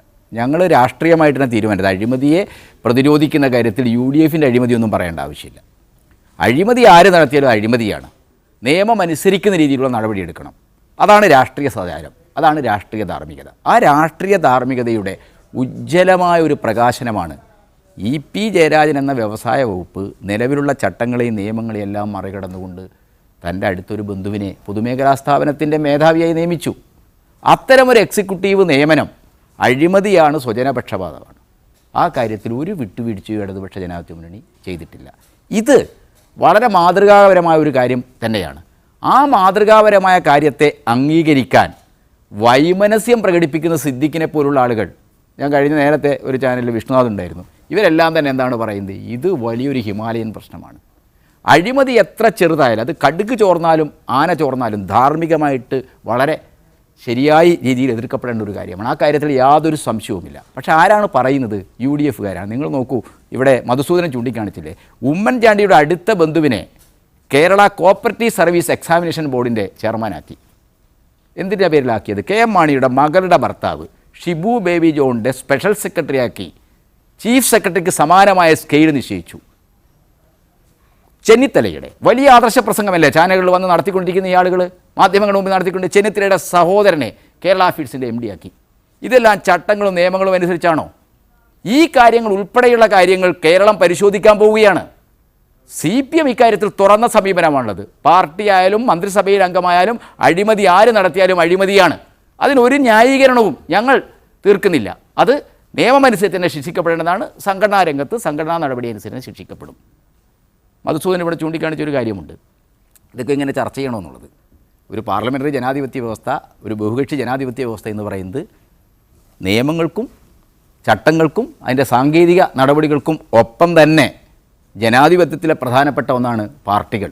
ആ പാർട്ടികൾക്കകത്തുള്ള സംഘടനാ രീതികൾ ഒരു പ്രധാന, കീഴ്വഴക്കങ്ങൾ പ്രധാനമാണ്. നിയമങ്ങളോടൊപ്പം തന്നെ കീഴ്വഴക്കങ്ങളും പ്രധാനമാണ്. അപ്പോൾ CPM പോലുള്ളൊരു പാർട്ടി അതിനകത്തെ അതിൻ്റെ സെൻട്രൽ കമ്മിറ്റി അംഗത്തിനെതിരായിട്ടാണ് ആരോപണം ഉയർന്നു വന്നത്. അത് കേരള സംസ്ഥാന കമ്മിറ്റി തീരുമാനിച്ച ഒരു മന്ത്രിക്കെതിരായിട്ടാണ് ആരോപണം ഉയർന്നു വന്നത്. ആ മന്ത്രിയോട് സംഘടനാ തലത്തിൽ വിശദീകരണം ചോദിച്ചു, അയാൾ തെറ്റേറ്റു പറഞ്ഞു. അതിൻ്റെ അടിസ്ഥാനത്തിൽ അയാൾ രാജിവെച്ചു. ഇത് വളരെ പോസിറ്റീവായ, ഇതുവരെ ഉണ്ടായിരുന്ന ഒരു പതിവിൽ നിന്നുള്ള ഒരു വഴിത്തിരിവാണ്, ഒരു മാറ്റമാണ്. അഴിമതിക്കെതിരായിട്ടുള്ള ഒരു പ്രഖ്യാപിതമായ സമീപനമെടുത്തൊരു ഗവൺമെൻറ് എന്ന നിലക്ക് അഴിമതിയെ ഒരു തലത്തിലും വെച്ച് ഉറപ്പിക്കില്ല എന്നൊരു സന്ദേശം അത് നൽകി. CPM-നെ സംബന്ധിച്ചിടത്തോളം ഗോപികൃഷ്ണൻ ഇവിടെ ചൂണ്ടിക്കാണിച്ചതുപോലെ ഇതെന്താണ്? ഇതൊരു നെഗറ്റീവ് ടീച്ചറാണ്. ഇത് നിഷേധാത്മകമല്ല, ഒരിക്കലും സംഭവിക്കാൻ പാടില്ലാത്തൊരു കാര്യം സംഭവിച്ചു. അതിൽ നിന്ന് പാഠങ്ങൾ പഠിച്ചുകൊണ്ട് വളരെ സൂക്ഷ്മമായ ജാഗ്രത ഉണ്ടാകണം. ഇത്തരം കാര്യങ്ങളിൽ അലസത ഉണ്ടാകാൻ പാടില്ല. ബന്ധു താല്പര്യം, കമ്മ്യൂണിസ്റ്റുകാരെന്ന് പറയുന്നത് ഒരു കമ്മ്യൂണിസ്റ്റ് പാർട്ടിയിൽ അംഗമാകുന്നത് വഴി അയാൾ സ്വകാര്യ താല്പര്യങ്ങൾ ഒരുപാട് സാക്രിഫൈസ് ചെയ്യണം. അവരുടെ സാധാരണ ജീവിതത്തിൻ്റെ ആവശ്യങ്ങൾക്കൊക്കെ ഉള്ള സ്വകാര്യമായ സമ്പാദ്യവും സ്വകാര്യമായ ഇടപെടലും അല്ലാതെ ബന്ധുക്കളെയും സ്വന്തക്കാരെയും സംരക്ഷിക്കാനല്ല പാർട്ടി. അത് ഈ രാജ്യത്തെ നിസ്വരും സാധാരണക്കാരും ദുർബലരും ഒക്കെ ആയിട്ടുള്ള ജനകോടികളുടെ വിമോചനവും അവരുടെ സംരക്ഷണവും ഉറപ്പുവരുത്തുന്ന ഒരു സാമൂഹ്യ വ്യവസ്ഥയ്ക്ക് വേണ്ടിയുള്ള പോരാട്ടമാണ് ഏറ്റെടുത്തിരിക്കുന്നത്. ആ മൂല്യങ്ങൾ വിട്ടുപോകരുത്. ആ മൂല്യങ്ങൾ വിട്ടുപോകുന്നതുമായി ബന്ധപ്പെട്ട് ഇപ്പോൾ ആസാദ് ഇവിടെ ചൂണ്ടിക്കാണിച്ചു, ന്യൂ ലിബറലിസം യാതൊരു സംശയവുമില്ല ലോകത്തെല്ലായിടത്തുമുള്ള കമ്മ്യൂണിസ്റ്റ് പാർട്ടികൾക്കകത്ത് വലിയ രീതിയിലുള്ള പ്രതിസന്ധി അത് സൃഷ്ടിച്ചിട്ടുണ്ട്. പാർട്ടിയായിട്ട് നിലനിൽക്കണമോ, പഴയതുപോലെ വർഗ്ഗസമരം സാധ്യമാകുമോ, ഗവൺമെൻറ്റിന് കമ്മ്യൂണിസ്റ്റുകൾക്ക് ഗവൺമെൻറ് ഉണ്ടാക്കാൻ കഴിയുമോ, ന്യൂ ലിബറലിസത്തിന് ബദലുകൾ ഉണ്ടാക്കാൻ പറ്റുമോ, ദർ ഇസ് നോ ആൾട്ടർനേറ്റീവ് എന്ന സിദ്ധാന്തം ഇടതുപക്ഷ പ്രസ്ഥാനങ്ങളിലേക്കും വന്നിരുന്നു. ഇതിനെല്ലാം മറികടന്ന ഒരു കമ്മ്യൂണിസ്റ്റ് പാർട്ടിയാണ് ഇന്ത്യയിലെ കമ്മ്യൂണിസ്റ്റ് പാർട്ടി CPM. ഇതിനെല്ലാം എതിരായിട്ട് പ്രത്യയശാസ്ത്ര രംഗത്ത് ശക്തമായ സമരങ്ങൾ നടത്തിയിട്ടുണ്ട്. ഇന്നിപ്പോൾ നമ്മൾ കാണേണ്ട പ്രശ്നം CPM പോലുള്ളൊരു പാർട്ടിക്കകത്ത് നമ്മളിപ്പോൾ ആസാദ് പറഞ്ഞ നമ്മൾ അപവാദങ്ങളെ സാമാന്യവൽക്കരിക്കേണ്ട ആവശ്യമില്ല, എക്സെപ്ഷൻസിനെ, ഒറ്റപ്പെട്ട സംഭവങ്ങളെ നമ്മൾ സാമാന്യവൽക്കരിക്കരുത്. തീർച്ചയായിട്ടും ഇത്തരം കാര്യങ്ങൾ ഇപ്പോൾ ഒരു ബൂർഷ്വാ സമൂഹം, ന്യൂ ലിബറലിസം തന്നെയാകണമെന്നില്ല, ഒരു ബൂർഷ്വാ സമൂഹത്തിനകത്ത് പ്രവർത്തിക്കുന്ന തൊഴിലാളി വർഗ പാർട്ടിക്ക് കമ്മ്യൂണിസ്റ്റ് പാർട്ടിക്കും ആ വ്യവസ്ഥയുടേതായ വ്യക്തിവൽക്കരണത്തിൻ്റെയും സ്വകാര്യ ലാഭചിന്തകളുടെയും ഒക്കെ തന്നെ സ്വാധീനമുണ്ടാകാം. പക്ഷേ അതിനെ പ്രതിരോധിക്കാൻ ബൂർഷ്വാ പാർട്ടികളിൽ നിന്ന്, കോൺഗ്രസും BJP ഒക്കെ പ്രതിനിധീകരിക്കുന്ന പാർട്ടികളിൽ നിന്ന് വ്യത്യസ്തമായി ഇന്ത്യയിൽ കമ്മ്യൂണിസ്റ്റ് പാർട്ടിക്ക് ഒരു ഉൾപാർട്ടി സംവിധാനമുണ്ട്. ആ ഉൾപാർട്ടി സംവിധാനം കൃത്യമായി പരിശോധിക്കും. ഇപ്പോൾ CPM-നെ സംബന്ധിച്ചിടത്തോളം ഈ ഇന്നത്തെ രീതിയിൽ വലിയ രീതിയിലുള്ള വ്യക്തിവൽക്കരണവും സ്വകാര്യ താല്പര്യവും കമ്മ്യൂണിസ്റ്റ് മൂല്യങ്ങൾക്ക് പാടില്ലാത്ത ജീവിതവും പെരുമാറ്റങ്ങളും ഒക്കെ എന്തുകൊണ്ടാണ് പാർട്ടിക്കകത്തേക്ക് കടന്നു വരുന്നത്? ഇതിനെ പ്രതിരോധിക്കാൻ ആവശ്യമായിട്ടുള്ള കൃത്യമായ പെരുമാറ്റച്ചട്ടങ്ങളും സംഘടനാ നിർദ്ദേശങ്ങളും സംഘടനയെ ആകെ തന്നെ കമ്മ്യൂണിസ്റ്റ് മൂല്യങ്ങൾ പുനരുജ്ജീവിപ്പിക്കാനുള്ള ശ്രമവുമാണ് പ്ലീനം വഴിയൊക്കെ നടത്തുന്നത്. അതിൻ്റെ ഒരു സത്ത, അതിൻ്റെ ഒരു രാഷ്ട്രീയ ഉൾക്കാഴ്ച പാർട്ടിയിലെ എല്ലാ ആളുകൾക്കും ഉണ്ടാവുക എന്നുള്ളതാണ്. ഞാൻ വരാം താങ്കളെ. ശ്രീ K. വേണു, ശ്രീ KT കുഞ്ഞിക്കണ്ണൻ ഇവിടെ വിശദീകരിച്ച കാര്യങ്ങളുടെ അന്തസത്തയെ താങ്കൾ അംഗീകരിക്കുന്നുണ്ടോ?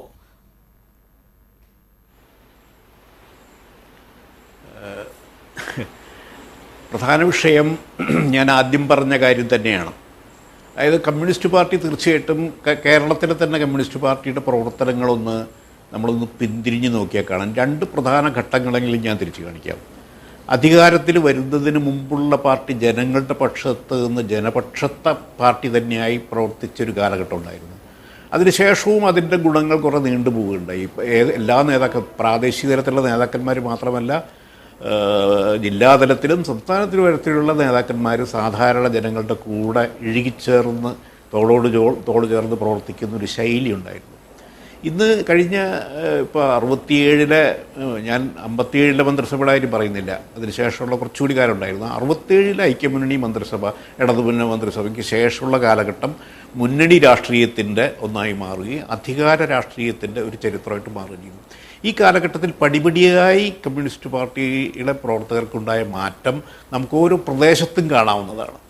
ഇന്ന് ഞാൻ നേരത്തെ പറഞ്ഞു, വലിയ നേതാക്കന്മാർ വരെ ജനങ്ങളോടൊപ്പം നിന്ന് പ്രവർത്തിച്ചതെങ്കിൽ ഇന്നൊരു ബ്രാഞ്ച് സെക്രട്ടറി പോലും ഇവിടെ ഒരു അധികാരിയായിരിക്കും. ഒരു ലോക്കൽ സെക്രട്ടറി, ഏരിയ സെക്രട്ടറി ഒക്കെ ആയിക്കഴിഞ്ഞാൽ വലിയ ആളുകളായി. ജില്ലാ സെക്രട്ടറി എന്ന് പറഞ്ഞാൽ മന്ത്രിക്ക് തുല്യനാണ്. ആ രീതിയിലുള്ളൊരു പദവിയിലുള്ള മാറ്റമുണ്ട്. അത് അധികാരം കൈകാര്യം ചെയ്യാൻ കുറേ നാളായിട്ട് അവസരം കിട്ടുകയും അത് പ്രയോഗിക്കുകയും ചെയ്തതിൻ്റെ ഫലമായുണ്ടായ മാറ്റമാണ്. ഇതിൻ്റെ ഫലമായി ഇപ്പോൾ കുഞ്ഞിക്കണ്ണം പറയുന്നത് പോലെ ഈ വക നവലിബറൽ അല്ലെങ്കിൽ പുതിയ സാഹചര്യങ്ങളുമായി ബന്ധപ്പെട്ടുകൊണ്ടുള്ള അപജയങ്ങൾ ഉണ്ടാകുന്നതിനെ തടയാൻ വേണ്ടി ഞങ്ങൾ ശ്രമിച്ചുകൊണ്ടിരിക്കുന്നു. ശരി തന്നെ, അനവധി തെറ്റുതിരുത്തൽ പ്രമേയങ്ങളുടെ ഒരു വലിയ ചരിത്രം മാർക്സിസ്റ്റ് പാർട്ടിക്കുണ്ട്. വളരെ അപഹാസ്യമാണ് അതുമായി ബന്ധപ്പെട്ടുകൊണ്ടുള്ള അനുഭവങ്ങൾ പരിശോധിച്ചാൽ. ദശകങ്ങളായി തെറ്റുതിരുത്തൽ ഇതുണ്ടായി. ഞാൻ അതിലേക്ക് പിന്നിലേക്കൊന്നും പോകുന്നില്ല. തൊട്ട് മുമ്പ് നമ്മുടെ 2010-ലെ പഞ്ചായത്ത് തിരഞ്ഞെടുപ്പ് അടക്കമുണ്ടായ വൻ പരാജയത്തെ തുടർന്ന് അന്ന് ഇവിടുത്തെ മാർക്സിസ്റ്റ് പാർട്ടിയുടെ സംസ്ഥാന കമ്മിറ്റി തയ്യാറാക്കിയ രേഖയിൽ പറഞ്ഞിരുന്നത്, അണികൾക്ക് പാർട്ടി പ്രാദേശിക പ്രവർത്തകർക്ക് ജനങ്ങളുമായിട്ട് സമ്പർക്കമില്ലാത്തതുണ്ട്. കാരണം ഇത്ര വലിയ വീഴ്ച, ഇത്ര വലിയ പരാജയം ഉണ്ടാവുമെന്ന് മനസ്സിലാക്കാൻ പോലും അന്ന് പാർട്ടിക്ക് കഴിഞ്ഞിരുന്നില്ല. കാരണം ജനങ്ങളിൽ നിന്ന് പ്രവർത്തകർ അത്രയധികം അകന്നു നിൽക്കുന്നു എന്ന് പറയുണ്ടായി. എന്നിട്ട് കുറേ തെറ്റുതിരുത്തൽ നിർദ്ദേശങ്ങൾ വെച്ചു. തൊട്ടടുത്ത വർഷം നടന്ന പഞ്ചായത്ത് അസംബ്ലി തെരഞ്ഞെടുപ്പിൽ എന്തുണ്ടായി? വീണ്ടും അത് തന്നെ ഉണ്ടായി. അപ്പോൾ ഒരു തിരുത്തലും ഉണ്ടായിട്ടില്ല എന്നുള്ളതാണ് പ്രശ്നം. ഇപ്പോൾ ഈ കഴിഞ്ഞ തെരഞ്ഞെടുപ്പിൽ തന്നെ വലിയ വിജയം ഉണ്ടായപ്പോൾ അത് വലിയ നേട്ടം കൊണ്ടാണെന്ന് കരുതുന്നത് വളരെ വലിയ തെറ്റിദ്ധാരണയാണ്. അതായത് 11-ൽ പരാജയപ്പെട്ട സമയത്ത് കിട്ടിയ വോട്ടിനേക്കാളും 2%-ലധികം വോട്ട് കുറവാണ് ഇത്തവണ കിട്ടിയത്. അതും വലിയ വൻതോതിൽ മുസ്ലിം, ഈ BJP പ്രശ്നക്കാരുടെ വൻതോതിൽ മുസ്ലിം വോട്ട് UDF-ൽ നിന്ന് കിട്ടിയതിൻ്റെ പോലും അങ്ങനെയാണ് കുറവുണ്ടായിട്ടുള്ളത്. അപ്പോൾ ശരിക്കുള്ള കുറവ് 4-5% വോട്ടിൻ്റെ കുറവാണ് യഥാർത്ഥത്തിൽ ഉണ്ടായിരിക്കുന്നത്. എങ്കിലും കേരളത്തിൽ ആദ്യമായി നടന്ന ത്രികോണ മത്സരത്തിൻ്റെ അടിസ്ഥാനത്തിലാണ് ഈ വലിയ ഭൂരിപക്ഷമൊക്കെ ഉണ്ടാകാനായത്. അതൊക്കെ ഒരു വലിയ യാഥാർത്ഥ്യങ്ങളാണ്. എത്രത്തോളം ബഹുജന പിന്തുണ നഷ്ടപ്പെട്ടുകൊണ്ടിരിക്കുന്നു ഇടതുപക്ഷത്തിന് എന്നുള്ളത് വലിയ തിരിച്ചറിവുണ്ടാവേണ്ടതുണ്ട്. അതിൻ്റെ പ്രധാന കാരണം പ്രവർത്തകരുടെ ഇടയിൽ ഉണ്ടായിക്കൊണ്ടിരിക്കുന്ന ജനങ്ങളിൽ നിന്ന് അകന്നു പോവുകയും ജനകീയ സ്വഭാവം നഷ്ടപ്പെടും. അതിൻ്റെ ഏറ്റവും ഭീകരമായ രൂപമാണ് നമ്മൾ പശ്ചിമബംഗാളിൽ കണ്ടത്. പശ്ചിമബംഗാളിൽ സംഭവിച്ചത് കൃത്യമായും പറഞ്ഞ ഒരു പുതിയ വർഗം തന്നെ ഇടയിൽ ഉയർന്നു വരികയാണ് ചെയ്യുക. ജനങ്ങൾ ശത്രുക്കളായി കാണുന്ന രീതിയിലുള്ള ഒരു അധികാരി വർഗമാണ് അവിടെ ഉയർന്നു വന്നത്. അതുകൊണ്ടാണ് ഇപ്പോൾ കേരളത്തിൽ അങ്ങനെ സംഭവിക്കാതിരുന്നത്. തുടർച്ചയായിട്ട് അധികാരം കിട്ടാത്തതുകൊണ്ട് മാത്രമാണ്. ഇടയ്ക്കിടയ്ക്ക് UDF വരുന്നതുകൊണ്ട് മാർക്സിസ്റ്റ് പാർട്ടി രക്ഷപ്പെടുക ചെയ്തതെന്ന് വേണമെങ്കിൽ പറയാം. കാരണം കുറേയൊക്കെ ജനങ്ങളോട് പ്രതികരിച്ചുകൊണ്ട് നിന്നാലേ നടക്കുള്ളൂ എന്നുള്ളത് കൊണ്ട് മാത്രം. അപ്പോൾ ഞാൻ പറഞ്ഞത് ഇത്തരത്തിലുള്ള അപജയം എന്ന് പറയുന്നത് ഒരു അധികാര പാർട്ടിക്ക് സ്വാഭാവികമായിട്ടുണ്ടാകുന്ന അപജയമാണ്. അത് കമ്മ്യൂണിസ്റ്റ് സിദ്ധാന്തങ്ങൾ പറഞ്ഞതുകൊണ്ടോ ആശയങ്ങൾ പറഞ്ഞുകൊണ്ടോ ഒന്നും ഒരു തരത്തിലും തിരുത്താൻ കഴിയുന്ന കാര്യമല്ല. രാഷ്ട്രീയ പ്രക്രിയയിൽ അധികാരം കൈയാളുന്ന പാർട്ടികൾക്ക് സ്വാഭാവികമായിട്ടുണ്ടാകുന്ന പരിണാമങ്ങൾ, അപജയങ്ങൾ അതേപോലെ തന്നെ മാർക്സിസ്റ്റ് പാർട്ടിക്ക് ഉണ്ടായിരിക്കുന്നു. അത് തിരുത്തണം എന്ന് അവർ പറയുമ്പോൾ ഒരിക്കൽ പോലും ഒരു ചെറിയ തിരുത്തൽ പോലും നടക്കുന്നില്ല എന്നുള്ളതാണ് ഇപ്പോൾ കണ്ടുകൊണ്ടിരിക്കുന്നത്. ആദ്യം ഡോക്ടർ ആസാദ്, ഇവിടെ ഈ പാർട്ടി ജനങ്ങളിൽ നിന്ന് അകന്നു പോകുന്നു, പാർട്ടി ഒരു അധികാര കേന്ദ്രമായി മാറുന്നു, പദവികളോടുള്ള താല്പര്യം ചെറുപ്പക്കാരായവർക്ക് പോലും കൂടി വരുന്നു, നേതൃത്വം അതിൻ്റെ സംരക്ഷണത്തിന് വേണ്ടിയുള്ള ശ്രമങ്ങൾ നടത്തുന്നു. ഇതെല്ലാം ഈ പാർട്ടിയുടെ അപജയത്തിൻ്റെ സൂചനകളാണെന്ന് ശ്രീ കെ വേണു പറഞ്ഞു. ഇവിടെ ഈ പർട്ടിക്കുലർ സംഭവത്തിൽ ഇതിൻ്റെ ആദ്യ പരാതി ഉയരുന്നത് മൊറാഴ ലോക്കൽ കമ്മിറ്റിയിൽ നിന്നാണ്. താങ്കൾക്കറിയാം ഡോക്ടർ ആസാദ്, ഇതിനുശേഷം ഇതിൻ്റെ ഈ നിയമനത്തിലെ പോരായ്മകൾ ചൂണ്ടിക്കാണിച്ചുകൊണ്ട് പാർട്ടി പ്രവർത്തകർ, കീഴ്ഘടകത്തിലുള്ള പാർട്ടി പ്രവർത്തകർ ഏറ്റവും നവമാധ്യമങ്ങൾ ഉപയോഗിച്ചതുകൊണ്ട്, സമൂഹ മാധ്യമങ്ങൾ ഉപയോഗിച്ചുകൊണ്ട് കേന്ദ്ര നേതൃത്വത്തിലേക്ക് വരെ ഈ കാര്യങ്ങൾ എത്തിക്കാൻ അവർക്ക് കഴിഞ്ഞു. ഒരു ഉന്നത കമ്മിറ്റിയിലെ അംഗമായ മുതിർന്ന നേതാവിനെതിരായിട്ടുള്ള അല്ലെങ്കിൽ അദ്ദേഹത്തിന് പറ്റിയ വീഴ്ച സംബന്ധിച്ച് കീഴ്ഘടകത്തിലുള്ള ഒരു സാധാരണ പാർട്ടി പ്രവർത്തകന് കേന്ദ്ര നേതൃത്വത്തെ ഇക്കാര്യം നേരിട്ട് ധരിപ്പിക്കാൻ പാകത്തിലുള്ള പുതിയ വിനിമയ സംവിധാനങ്ങൾ ഉപയോഗിച്ച് അതിനുവേണ്ടിയുള്ള ശ്രമങ്ങൾ നടത്തുമ്പോൾ ഈ പാർട്ടിക്കകത്ത് ആ തരത്തിൽ ഒരു നവീകരണം നടക്കുന്നുണ്ട്.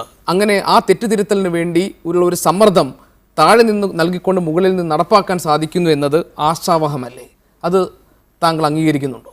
അത് പുതിയ ഒരു കാലഘട്ടത്തിൻ്റെ ഒരു പ്രത്യേകത ഈ മീഡിയയുടെ വികാസം തന്നെയാണ്. ആ മാധ്യമങ്ങളുടെ വികാസം ശരിയായ കാര്യങ്ങൾ നേതൃത്വത്തെ അറിയിക്കാൻ സാധാരണ പ്രവർത്തകർക്ക് സഹായമായി തീരുന്നുണ്ട്. പക്ഷെ അങ്ങനെ സഹായകരമായി തീർന്ന വിവരങ്ങൾ കിട്ടിയിട്ടും പാർട്ടി എല്ലാ സമയത്തും നിലപാട് മാറ്റിയിട്ടുണ്ടോ? ഇപ്പോൾ ഉദാഹരണത്തിന് ടി പി ചന്ദ്രശേഖരൻ വധം പാർട്ടി ചെയ്തിട്ടില്ല എന്നല്ലേ പാർട്ടി ഇപ്പോഴും പറയുന്നത്? ജയിലിൽ പോയിട്ട് പ്രതികളെ രക്ഷിക്കാൻ നിൽക്കുമ്പോഴും സഹായിക്കാൻ പോകുമ്പോഴും ഒക്കെ എടുക്കുന്ന നിലപാടെന്താ? ഒരു പ്രതി ഇപ്പോഴും ജയിലിൽ കിടക്കുന്ന ആൾ ഏരിയ കമ്മിറ്റിക്ക് തിരഞ്ഞെടുക്കപ്പെടുകയാണ്.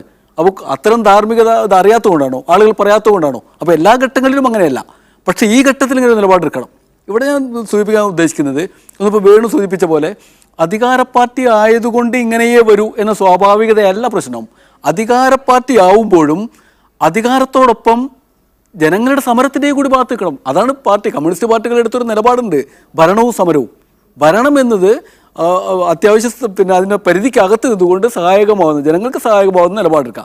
അതേസമയം ദീർഘകാലത്തേക്ക് വരേണ്ട സാമൂഹ്യ മാറ്റത്തിന് വേണ്ടി ജനങ്ങളിൽ ഉയർന്നു വരുന്ന സമരങ്ങളെ, പ്രക്ഷോഭങ്ങളെ, അവരുടെ പ്രതിഷേധങ്ങളെ അവർക്ക് വലിയ രീതിയിലുള്ള മുന്നേറ്റം ഒരുക്കി കൊടുക്കുക. അതിനുവേണ്ടിയാണ് മുന്നണി എന്ന് പറയുന്നത് കമ്മ്യൂണിസ്റ്റ് പാർട്ടിക്ക് ഭരിക്കാനല്ല, അവർ സമരമുന്നണിയാണ് ഉണ്ടാക്കുന്നത്. അത്തരം സമരമുന്നണികൾ എന്ന് പറയുന്നത് മൂലധന ശക്തികൾ നാട്ടിലുണ്ടാക്കുന്ന പ്രക്ഷോഭങ്ങൾ, വൈരുദ്ധ്യങ്ങൾ, ആ വൈരുദ്ധ്യങ്ങളിൽ അവർക്കൊരു പക്ഷമുണ്ട്. മൂലധന നിക്ഷേപകരുണ്ടാക്കുന്ന വൈരുദ്ധ്യങ്ങളിൽ കമ്മ്യൂണിസ്റ്റ് പാർട്ടി എടുക്കുന്ന പക്ഷം എന്താ? സാധാരണ ചൂഷിതരായ ജനസമൂഹത്തിൻ്റെ കൂടെയാണ്.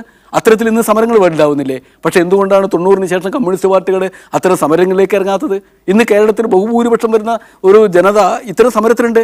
ആ സമരത്തെ മറന്നുകൊണ്ടാണ് 2010-ലൊക്കെ ജനങ്ങളിൽ നിന്ന് അകന്നു എന്ന് പാർട്ടിക്ക് ബോധ്യപ്പെട്ടത്. അതുകൊണ്ട് അടുത്ത പാർട്ടി കോൺഗ്രസിലൊരു നിലപാടെടുത്തിരുന്നു.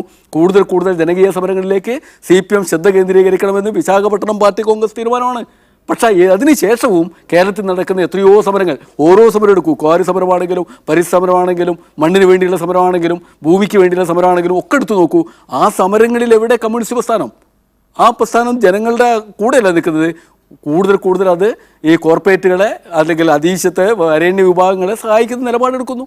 ആ നിലപാടാണ് നവലിബറൽ നയങ്ങൾ പിന്തുടരുമ്പോൾ ഒരു അധികാര പാർട്ടി, കെ വേണു പറയുന്ന അധികാര പാർട്ടിക്ക് സ്വാഭാവികമായി ഉണ്ടാകുന്നത് ഈ വഴക്കമാണ്, ആ ചായ്വാണ്.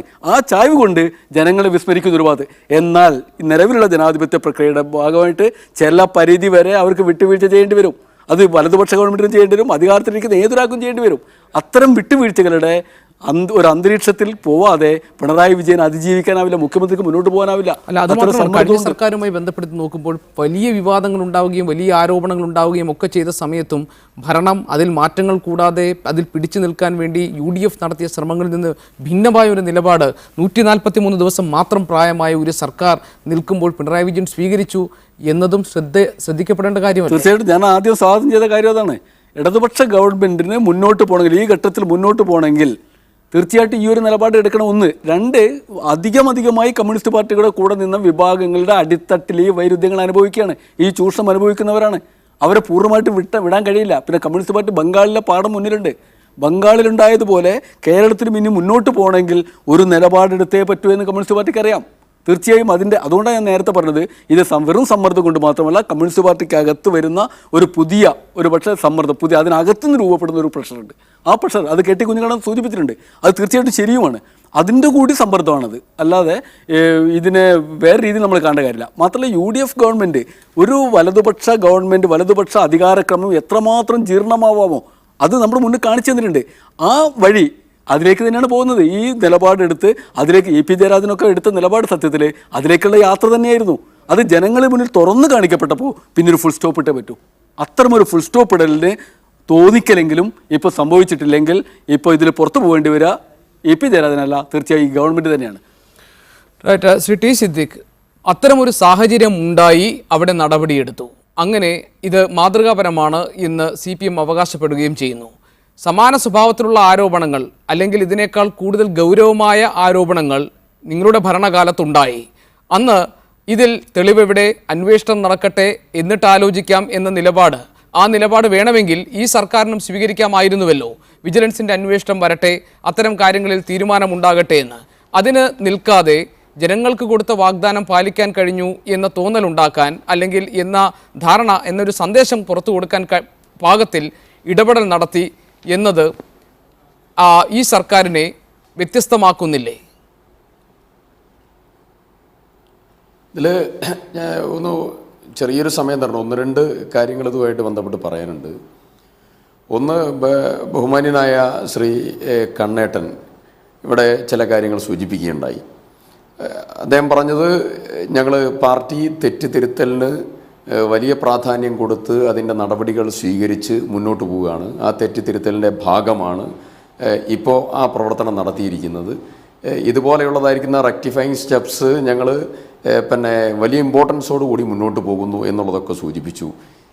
ഞാൻ കണ്ണേട്ടൻ്റെ ഒരു നയചാതുരിയും അദ്ദേഹം അതിനെ ഇൻ്റർപ്രറ്റ് ചെയ്യാനുള്ളതായിരിക്കുന്ന നല്ല ശേഷിയും കഴിവൊക്കെ ഉള്ള ഞങ്ങളൊക്കെ വളരെ കൗതുകത്തോടു കൂടി അദ്ദേഹത്തിൻ്റെ എക്സ്പ്ലനേഷൻസൊക്കെ കേൾക്കുന്ന ആളുകളാണ്. പക്ഷെ ഒരു കാര്യം ഇവരൊക്കെ മനസ്സിലാക്കേണ്ടത്, ശ്രീ ഇ.പി. ജയരാജൻ്റെ കാര്യം മാത്രം എടുത്തോ നിങ്ങൾ. സാന്റിയാഗോ മാർട്ടിൻ്റെ കയ്യിൽ നിന്ന് എത്ര കോടിയാണ് വാങ്ങിയത്? എന്തെങ്കിലും തിരിച്ചു കൊടുത്തു എന്ന് നിങ്ങൾ പറയുന്നു. ഇവിടെ ആ തെറ്റുതിരുത്തലിന് ശേഷം പിന്നീട് ദേശാഭിമാനിയുടെ തിരുവനന്തപുരത്തുള്ള കണ്ണായ സ്ഥലം ആർക്കാണ് വിറ്റത്? നിങ്ങൾ ശ്രീ ചാക്ക് രാധാകൃഷ്ണൻ. ആരാ ചാക്ക് രാധാകൃഷ്ണൻ?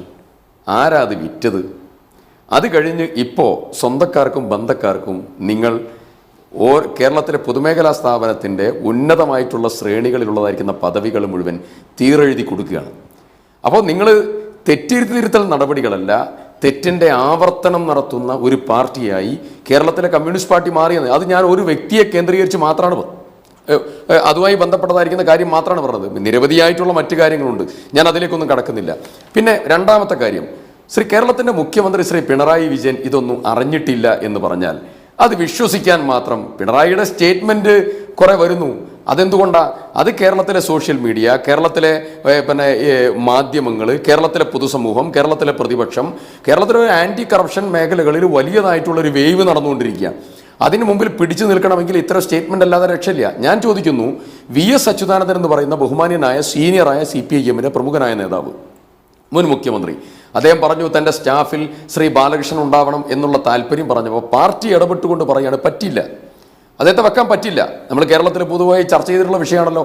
പേഴ്സണൽ സ്റ്റാഫ് അടക്കം എല്ലാ കാര്യങ്ങളിലും ഇടപെടുന്ന കേരളത്തിലെ പൊതുമേഖലാ സ്ഥാപനത്തിൻ്റെ അധിപന്മാരായി വെക്കുന്ന ആളുകളാണെന്നുള്ളത് സ്വാഭാവികമായി ആ ഫയൽ മുഖ്യമന്ത്രിയുടെ അടുത്തേക്ക് പോകണം. 3-ാം തീയതി ഇത് ക്യാൻസൽ ചെയ്തു എന്നാണല്ലോ പറഞ്ഞത്. അപ്പം മുഖ്യമന്ത്രിയുടെ അടുത്തേക്ക് ഈ ഫയൽ എത്തിയിട്ടില്ലേ? മാത്രമല്ല സ്റ്റാൻഡിംഗ് കൗൺസിൽസിൻ്റെ നിയമനം അതും മുഖ്യമന്ത്രിയുടെ അടുത്തേക്ക് പോകുന്ന ഫയലുകളാണ്. അപ്പോൾ ഇതൊന്നും കേരളത്തിൻ്റെ മുഖ്യമന്ത്രി അറിഞ്ഞില്ല എന്നുള്ളത് പറഞ്ഞാൽ അത് വിശ്വസിക്കാൻ ഭരണക്രമം അറിയുന്നതായിട്ടുള്ള ആളുകളെ സംബന്ധിച്ച് ഒരു കാരണവശാലും ഇതൊന്നും പറഞ്ഞു നിൽക്കാൻ പോലും പറ്റാത്തതായിട്ടുള്ള കാര്യമാണ്. പിന്നെ മറ്റൊന്ന്, ബഹുമാനപ്പെട്ട വക്കീൽ ഇവിടെ സൂചിപ്പിച്ചു, UDF ഉണ്ടായിരുന്ന സന്ദർഭത്തിൽ പൊതുമേഖലാ സ്ഥാപനത്തിൻ്റെ നിയമനങ്ങൾക്കൊന്നും ഒരു ചിട്ടയും നടപടിക്രമങ്ങളും ഇല്ലായിരുന്നു. അന്നാണ് റിഹാബ് ഉണ്ടാക്കിയത്. UDF ആണ് റിഹാബ് ഉണ്ടാക്കിയത്. റിഹാബിൻ്റെ നടപടിക്രമങ്ങളാണ് അന്ന് ആരംഭിച്ചത്. ഇവർ ആ റിഹാബിൻ്റെ നടപടിക്രമങ്ങളെ മറികടന്നുകൊണ്ട് സ്വന്തക്കാരെ നിയമിച്ചു എന്നുള്ളതാണ് ഇപ്പോൾ നേരിട്ടിരിക്കുന്ന പ്രധാനപ്പെട്ട പ്രശ്നം. അതിനേക്കാൾ ഗൗരവമായിട്ടുള്ള ചില കാര്യങ്ങൾ ഇവിടെ ശ്രീ കണ്ണേട്ടൻ ഇവിടെ സൂചിപ്പിച്ചു, വക്കീലും ഭംഗ്യന്തരേണ ഇവിടെ സൂചിപ്പിക്കുകയുണ്ടായി. മുൻ മുഖ്യമന്ത്രി ശ്രീ ഉമ്മൻചാണ്ടിയുടെ ബന്ധുവിനെ നിയമിച്ചതടക്കം, അനൂപ് ജേക്കബിൻ്റെ ഭാര്യയെ നിയമിച്ചതടക്കം, രമേശ് ചെന്നിത്തലയുടെ ബന്ധുവിനെ നിയമിച്ചതടക്കം നിരവധിയായിട്ടുള്ള കാര്യങ്ങൾ പിന്നെ എല്ലാം തന്നെ പരിശോധനയ്ക്ക് വിധേയമാക്കും. പ്രിയപ്പെട്ട കണ്ണേട്ട, ആർക്കാണ് പേടി? ഞങ്ങൾക്ക് പേടിയില്ല എന്നുള്ളത് മാത്രമല്ല, അത് നിങ്ങൾ അന്വേഷിക്കണം. അന്വേഷിച്ച് വല്ല തെറ്റും ചെയ്തിട്ടുണ്ടെങ്കിൽ അതിനെതിരായിട്ടുള്ള നടപടികൾ നിങ്ങൾ സ്വീകരിക്കണം. ഒരു തർക്കവും നിങ്ങൾക്ക് വേണ്ട. ഞാൻ അതിൻ്റെ ഓരോ കാര്യങ്ങളും വിശദീകരിക്കാൻ സമയമെടുക്കും. ഞാൻ സമയമില്ലാത്തതുകൊണ്ട് ചുരുക്കി പറയാം. ഒന്ന്, നിങ്ങൾ പറഞ്ഞ കേരള കോഓപ്പറേറ്റീവ് എക്സാമിനേഷൻ ബോർഡിൻ്റെ ചെയർമാനായി ശ്രീ കുഞ്ഞിലംപള്ളിയെ നിയമിച്ചു. ആരാണ് കുഞ്ഞിലംപള്ളി? കുഞ്ഞിലംപള്ളി സുധീർ നമ്പ്യാരെ പോലെ പാർട്ടിയുമായി ബന്ധമില്ലാത്തതായിരിക്കുന്ന ആളല്ല. ദീപ്തി നിഷാദിനെ പോലെ പാർട്ടിയുമായി ബന്ധമില്ലാത്തതായിരിക്കുന്ന ആളല്ല. നയനാരുടെ കൊച്ചുമകൻ സൂരജിനെ പോലെ പാർട്ടിയുമായി ബന്ധമില്ലാത്ത ആളല്ല. KPCC നിർവാഹക സമിതി അംഗമാണ് അദ്ദേഹം. കോഓപ്പറേറ്റീവ് എക്സാമിനേഷൻ ബോർഡായി നിയമിക്കപ്പെടുമ്പോൾ INTUസിയുടെ സംസ്ഥാന സെക്രട്ടറിയാണ് അദ്ദേഹം. മാത്രമല്ല 2006 ശ്രീ കുഞ്ഞിലംപള്ളി ഇതേ ബോർഡിലെ മെമ്പറായി ശ്രീ കുഞ്ഞിലംപള്ളിയെ നിയമിച്ചിട്ടുണ്ട് UDF. ഇടതുപക്ഷം എന്താ ചെയ്തത്? ഇടതുപക്ഷം അവരെ പുറത്താക്കാൻ വേണ്ടി 15 വർഷം പ്രൊഫസർ യോഗ്യതയുള്ള ആളുകളായിരിക്കണം എന്നുള്ള പുതിയ നിബന്ധന കൊണ്ടുവന്നു. PSCയിൽ പോലും ഇല്ലാത്ത നിബന്ധന കൊണ്ടുവന്ന് ശ്രീ കുഞ്ഞിലംപള്ളി അടക്കമുള്ള ആളുകളെ പുറത്താക്കി അവിടെ അവർക്ക് ആവശ്യമുള്ള ആളുകളെ തിരികെ കയറ്റാൻ വേണ്ടി പുതിയതായിട്ടുള്ള ആക്ട് അമെൻഡ് ചെയ്തു. അതാണ് നിങ്ങൾ ചെയ്തത്. കുഞ്ഞിലംപള്ളി ഉമ്മൻചാണ്ടി മുഖ്യമന്ത്രിയാകുന്നതിന് മുമ്പ് തന്നെ ഈ കോപ്പറേറ്റീവ് എക്സാമിനേഷൻ ബോർഡിന്റെ മെമ്പറാണ്. അദ്ദേഹം KPCC നിർവാഹക സമിതി അംഗമാണ്. അദ്ദേഹം INTUC സംസ്ഥാന ട്രഷററാണ്. അത് മാത്രമല്ല, അത് MD സ്ഥാനമല്ല, അത് പൊളിറ്റിക്കൽ നിയമനാണ്. ഒന്നാമത്തെ കാര്യം. 2, ഇവിടെ പറഞ്ഞു അനൂപ് ജേക്കബിന്റെ ഭാര്യയെ കുറിച്ച് പറഞ്ഞു. അനൂപ് ജേക്കബിന്റെ ഭാര്യ പിറവത്തെ DPC കോളേജിലുള്ള ഒരു അസിസ്റ്റന്റ് പ്രൊഫസറാണ്. അദ്ദേഹം ലിറ്ററേച്ചറിലെ അസിസ്റ്റന്റ് പ്രൊഫസറാണ്. എയ്ഡഡ് കോളേജിലെ അധ്യാപികയാണ്. അനൂപ് മന്ത്രിയാകുന്നതിന് മുമ്പ് തന്നെ അവർ ഭാഷാ ഇൻസ്റ്റിറ്റ്യൂട്ടിലേക്ക് ഡെപ്യൂട്ടേഷനാണ് വാങ്ങിയത്. മനസ്സിലാക്കണം, ഡെപ്യൂട്ടേഷനാണ് വാങ്ങിയത്. പുതിയ നിയമനം അവിഹിതമായി വാങ്ങുകയല്ല, ഡെപ്യൂട്ടേഷൻ വാങ്ങി. അവരുടെ സാലറി സ്കെയിലിൽ ഒരു നയാ പൈസയുടെ എൻഹാൻസ്മെന്റ് പോലും ഇല്ലായിരുന്നു. രണ്ടാമത്തെ കാര്യം. മൂന്നാമത് നിങ്ങൾ പറഞ്ഞത് എന്തെങ്കിലും വാദം പറഞ്ഞ് നിങ്ങൾ നടത്തുന്ന ആനമടയൻ കൊള്ളത്തരത്തിന് നിങ്ങൾ മറുചാരരുത്. അതാണ് നിങ്ങൾ ചെയ്യുന്ന അധര വ്യായാമം. അതാണ് നിങ്ങൾ ആലോചിച്ചോ. രമേശ് ചെന്നിത്തലയുടെ ബന്ധുവാണ്, സഹോദരനാണെന്ന് പറഞ്ഞല്ലോ. രമേശ് ചെന്നിത്തലക്ക് അങ്ങനെയുള്ള ബന്ധു ഇല്ല, സഹോദരന്മാർ ഇല്ല എന്നുള്ളത് മാത്രമല്ല, രമേശ് ചെന്നിത്തലക്ക് 2 സഹോദരന്മാരേ ഉള്ളൂ. ഒന്ന് പ്രസാദ്, 2 രാജൻ. കേരള ഫീഡ്സിന്റെ MD ആയിട്ടുള്ളയാള് അദ്ദേഹത്തിന്റെ സഹോദരനല്ല, അദ്ദേഹത്തിന്റെ ബന്ധുവല്ല. ഇനി ഏതെങ്കിലും നിയമനത്തിൽ ക്ലാരിഫിക്കേഷൻ വേണമെങ്കിൽ അതും തരാം. അങ്ങനെയുള്ള വ്യാജമായിട്ടുള്ള വ്യർത്ഥമായ കാര്യങ്ങൾ പറഞ്ഞ് ഒരു സ്വന്തക്കാർക്കും ജേക്കബ് ജോർജ് രാഷ്ട്രീയ നിരീക്ഷകൻ കൂടി നമ്മുടെ ഈ ചർച്ചയിൽ ഉണ്ട്. ശ്രീ ജേക്കബ് ജോർജ്, EP ജയരാജന്റെ രാജി പാർട്ടിക്കും സർക്കാരിനും ഉണ്ടാക്കാൻ പോകുന്ന ഫലം എന്താണ്? അത് ഇന്ന് CPM സംസ്ഥാന സെക്രട്ടറി കോടിയേരി ബാലകൃഷ്ണൻ പറഞ്ഞതുപോലെ അത് സർക്കാരിൻ്റെയും പാർട്ടിയുടെയും യശസ് ഉയർത്തുന്ന ഒരു നടപടിയായി താങ്കൾ വിലയിരുത്തുമോ? സിദ്ദിഖ് പറഞ്ഞു നിർത്തിയത് കൊണ്ട്, സിദ്ദിഖാണ് പറഞ്ഞത് എന്നതുകൊണ്ട് ഞാൻ ഒരു കമൻറ്റ് മാത്രമേ പറയുന്നുള്ളൂ. സിദ്ദിഖ് ഇങ്ങനെ പറഞ്ഞു കേട്ടാലേ എനിക്ക് സംശയം വരുന്നത് എന്തുകൊണ്ട് പിന്നെ UDF പരാജയപ്പെട്ടു എന്നുള്ളതാണ് മനസ്സിലാക്കാൻ വയ്യാത്ത കാര്യം. കേരളത്തിലെ ജനങ്ങൾക്ക് എന്ത് പറ്റി? അത്രയും നല്ല കാര്യങ്ങളൊക്കെയാണ്, എല്ലാം ഒരു അണുവിട വ്യതിചലിക്കാതെ തെറ്റും മഹാപാപങ്ങളൊന്നും കാണിക്കാതെയാണ് UDF ഭരിച്ചതെങ്കിൽ ജനങ്ങൾ എന്തുകൊണ്ട് തിരിച്ച് വിധി എഴുതി എന്നുള്ള ചോദ്യം അവശേഷിക്കുന്നു. സിദ്ദിഖ് അതുപോട്ടെ, അല്ല, സിദ്ദിഖ് നല്ല ആർഗ്യുമെൻറ്റ്സ് ആയിരുന്നു. ഞാൻ അദ്ദേഹത്തിൻ്റെ ആ ചാതുര്യത്തെ ബഹുമാനിക്കുന്നു എന്ന് പറഞ്ഞുകൊണ്ടാണ് ഞാൻ ഈ കമൻറ്റ് പറയുന്നത്. പക്ഷേ ഇപ്പോൾ ചോദിക്കുന്ന കാര്യം, ഈ ഗോപി, ഇതിനകത്ത് 2 വശങ്ങളുണ്ട്. ഒന്ന്, നമ്മൾ ഇന്നലെയും ഈ ഭാഗം ചർച്ച ചെയ്തതാണ്. ഒന്ന്, ഒരു ഗവൺമെൻറ് അധികാരം ഏൽക്കുന്ന ഉടനെ ഒരു മന്ത്രിക്ക് രാജിവെക്കേണ്ടി വരിക. മുമ്പ് MP വീരേന്ദ്രകുമാറാണ് ഒരു ദിവസം കഴിയുമ്പോഴത്തേക്ക് രാജിവെച്ചു. അപ്പം ഇത് ഒരു 142 ദിവസമോ മറ്റോ ആയിട്ടുള്ളൂ. അപ്പം ഒരു മന്ത്രി രാജിവെക്കുക എന്ന് പറയുമ്പോഴത്തേക്ക് അതിൻ്റെ ഒരു പകിട്ട് പോകും. ഇതിനകത്തൊരു പ്രചാരണമുണ്ട്. സിദ്ദിഖിനെ പോലെ കോൺഗ്രസിൻ്റെ പ്രചാരണം നടത്താം. കണ്ടില്ലേ, ഒരു മന്ത്രി രാജിവെച്ചു, അഴിമതിയുടെ പേരിൽ, അഴിമതി നിയമനത്തിൻ്റെ പേരിൽ രാജിവെച്ചു എന്ന് പറയാം. പക്ഷേ എനിക്ക് തോന്നുന്നു ഇടതുപക്ഷ മുന്നണി ഗവൺമെൻറ്, പ്രത്യേകിച്ച് പിണറായി വിജയനും കോടിയേരി ബാലകൃഷ്ണനും ഒരു മാതൃക കാണിച്ചിരിക്കുകയാണ്. ഒരു ആരോപണം വരുന്നു, അതിനകത്ത് സത്യാവസ്ഥ ഉണ്ടെന്ന് കാണുന്നു. ആരോപണങ്ങളും ആക്ഷേപങ്ങളും കൂടുതൽ ഉണ്ടാവുന്നത് CPMൻ്റെ അണികളിൽ നിന്നാണ്. അതും EP ജയരാജൻ്റെ സ്വന്തം നാട്ടിൽ നിന്ന്. മൊറാഴ, പാപ്പിനിശ്ശേരി തുടങ്ങിയ പ്രദേശങ്ങളിലെ സാധാരണ പാർട്ടി പ്രവർത്തകരാണ് ആദ്യമേ പരാതി ഉന്നയിച്ചത്. ആ പരാതിയിൽ പിന്നീട് മുഖ്യമന്ത്രി ഒരിക്കലും ഇത് ശരിയല്ല എന്ന് പറഞ്ഞിട്ടില്ല. മുഖ്യമന്ത്രി പറഞ്ഞത് ഇത് ഗൗരവമുള്ള തെറ്റാണ് എന്ന് തന്നെയാണ് പറഞ്ഞത്. ഒരു കാരണവശാലും ഒരൊറ്റ നേതാവ് പോലും EP ജയരാജനെ പിന്തുണയ്ക്കാനോ അദ്ദേഹത്തെ സംരക്ഷിക്കാനോ മുന്നിട്ടിറങ്ങിയില്ല. ഒരു ചർച്ചയ്ക്ക് പോലും പ്രധാനപ്പെട്ട നേതാക്കന്മാരും വന്നില്ല. ഇതൊക്കെ കാണിക്കുന്നത് EP ജയരാജൻ പാർട്ടിക്കകത്തും മുന്നണിക്കകത്തും ഗവൺമെൻറ്റിലും മന്ത്രിസഭയിലും ഒക്കെ ഒറ്റപ്പെട്ടു എന്ന് തന്നെയാണ്. ഇതല്ലായിരുന്നു തീരുമാനമെങ്കിൽ തീർച്ചയായിട്ടും പിണറായി വിജയൻ്റെയും കോടിയേരി ബാലകൃഷ്ണൻ്റെയും ഗവൺമെൻറ്റിൻ്റെ തന്നെയും പ്രതിച്ഛായ വളരെ ഇടിഞ്ഞു പോകുമായിരുന്നു. അത് രാഷ്ട്രീയമായി ഏറ്റവും നല്ല തീരുമാനമാണ് എടുത്തത്. ഇപ്പോൾ എടുക്കാവുന്ന തീരുമാനത്തിൽ ഏറ്റവും നല്ലത് ഇതുതന്നെയാണ്. കാരണം പ്രതിപക്ഷം ആവശ്യപ്പെട്ടത് മന്ത്രി രാജിവെക്കണമെന്നാണ്. രാജിവെച്ചു. ഇനി പ്രതിപക്ഷത്ത് എന്താണ് ചോദിക്കാനുള്ളത്? തീർച്ചയായിട്ടും ഈ നീക്കം ഇടതുപക്ഷത്തിൻ്റെ വളരെ സ്ട്രാറ്റജിക് ആയിട്ടുള്ള വളരെ മെച്ചപ്പെട്ട ഒരു നീക്കം തന്നെയാണ്, സംശയമില്ല. അഡ്വക്കേറ്റ് KS മധുസൂദനൻ, ഈ നിയമനങ്ങളെല്ലാം പരിശോധിക്കുമ്പോൾ അതിൽ ഇ പി ജയരാജൻ എന്ന വ്യക്തിയിൽ മാത്രം കേന്ദ്രീകരിക്കപ്പെടാവുന്നതല്ല ഇതിൻ്റെ പാപഭാരം. അതുകൊണ്ട് തന്നെ കൂടുതൽ ശക്തമായ, കൂടുതൽ വിപുലമായ ഒരു അന്വേഷണം ഇക്കാര്യത്തിൽ വിജിലൻസ് തുടക്കമിടില്ലേ? അത് ഇപ്പോൾ ഇ പി ജയരാജൻ പുറത്തു പോയാലും വരും ദിവസങ്ങളിൽ സർക്കാരിന് പ്രതിസന്ധി ഉണ്ടാക്കുന്ന ഒന്നായി മാറാനുള്ള സാധ്യതയില്ലേ? അതിനിടയിൽ ഒരു കാര്യം പറയട്ടെ. നേരത്തെ ഈ കുഞ്ഞിക്കണ്ണൻ ചൂണ്ടിക്കാണിച്ച ഈ തെറ്റിതിരുത്തൽ നടപടി എന്ന് പറയുമ്പോൾ തെറ്റ് ചെയ്ത ആളെ അത് ബോധ്യപ്പെടുത്തുക എന്നുള്ളൊരു വിഷയമുണ്ടല്ലോ. ഇവിടെ രാജിവെച്ചുകൊണ്ട് പോയ ജയരാജൻ പറഞ്ഞതെന്താണ്? എൻ്റെ രാജിക്ക് ഉത്തരവാദിത്വം ചില മാഫിയകളാണ്, വ്യവസായത്തിലെ ചില മാഫിയകളാണ് എൻ്റെ രാജിക്ക് ഉത്തരവാദികൾ. അല്ലാതെ ഞാൻ ചെയ്ത തെറ്റായ ഒരു പ്രവർത്തനമാണ് എന്ന് അദ്ദേഹം അംഗീകരിക്കുന്നില്ല. ചോദ്യം, ഒരു കമ്മ്യൂണിസ്റ്റ് പാർട്ടിയിലെ കേന്ദ്ര കമ്മിറ്റി അംഗം താൻ ചെയ്ത തെറ്റിനെ ബോധ്യപ്പെടുത്താൻ ആ പാർട്ടിക്ക് കഴിയുന്നില്ല എങ്കിൽ നമ്മൾ ഈ തെറ്റുതിരുത്തുക എന്ന് പറയുന്ന പ്രക്രിയ എത്ര അപഹാസ്യമാണെന്നൊരു തോന്നലുണ്ടാവുന്നില്ലേ? നേരത്തെ ചൂണ്ടിക്കാണിച്ച പോലെ പാപ്പിനിശ്ശേരിയിലെയും മൊറാഴയിലെയും ആളുകൾ ഈ വിഷയം ചൂണ്ടിക്കാണിക്കുമ്പോൾ അപ്പം തന്നെ നടപടിയെടുക്കുന്നതിന് പകരം ഈ മാധ്യമങ്ങളിൽ ഇതെല്ലാം ചർച്ച ചെയ്ത് ഒട്ടേറെ അഴുക്ക് വസ്ത്രങ്ങൾ തല്ലി പ്രശ്നങ്ങൾ ഉണ്ടാക്കി കഴിയുമ്പോൾ മാത്രം ഗത്യന്തരമില്ലാതെ നടപടി സ്വീകരിക്കുന്നൊരവസ്ഥ. ഇപ്പോൾ ഗോപിച്ച് ചൂണ്ടിക്കാണിച്ചൊരു വിഷയമുണ്ട്. ഇപ്പോൾ ഞാൻ ഏറ്റവും നല്ലൊരു കണക്ക് പറയും, സിദ്ദിഖിന് അറിയാമായിരിക്കും. ഈ പ്രാവശ്യം SC/ST വിഭാഗത്തിൽ നിന്ന് അഡ്വക്കേറ്റ് ജനറൽ 40 പേരുടെ ലിസ്റ്റാണ് ഈ GP സീനിയർ ഗവൺമെൻറ് പീഡർമാരുടെ എഴുതിയ 110 വാക്കൻസിയിൽ 40 SC/STക്കാരെ നേരെ തന്നെ ഗവൺമെൻറ്റിലേക്ക് ഏജ് അയച്ചിരുന്നു. അതിൽ ഈ SC വിഭാഗത്തിൽ ഈ പ്രാവശ്യം കിട്ടിയിരിക്കുന്ന എത്ര പേർക്കാണെന്നറിയോ? 4 പേർക്ക്. അതിൽ തന്നെ ഒരാൾ ചീഫ് ജസ്റ്റിസിൻ്റെ ബന്ധുവായ, പഴയ KG ബാലകൃഷ്ണൻ സാറിൻ്റെ ബന്ധുവായ ഒരാൾ. അപ്പോൾ ബാക്കിയുള്ളത് 3. ഇവിടെ നമ്മൾ സാധാരണ ഒരു ഗവൺമെൻറ് തലത്തിലാണെങ്കിൽ 10% വെച്ച് നോക്കിയാൽ എത്ര കിട്ടണം? 11 പേരെങ്കിലും കിട്ടിയിരിക്കണം. അത് കൂടാതെ മെറിറ്റിലും വരാമല്ലോ.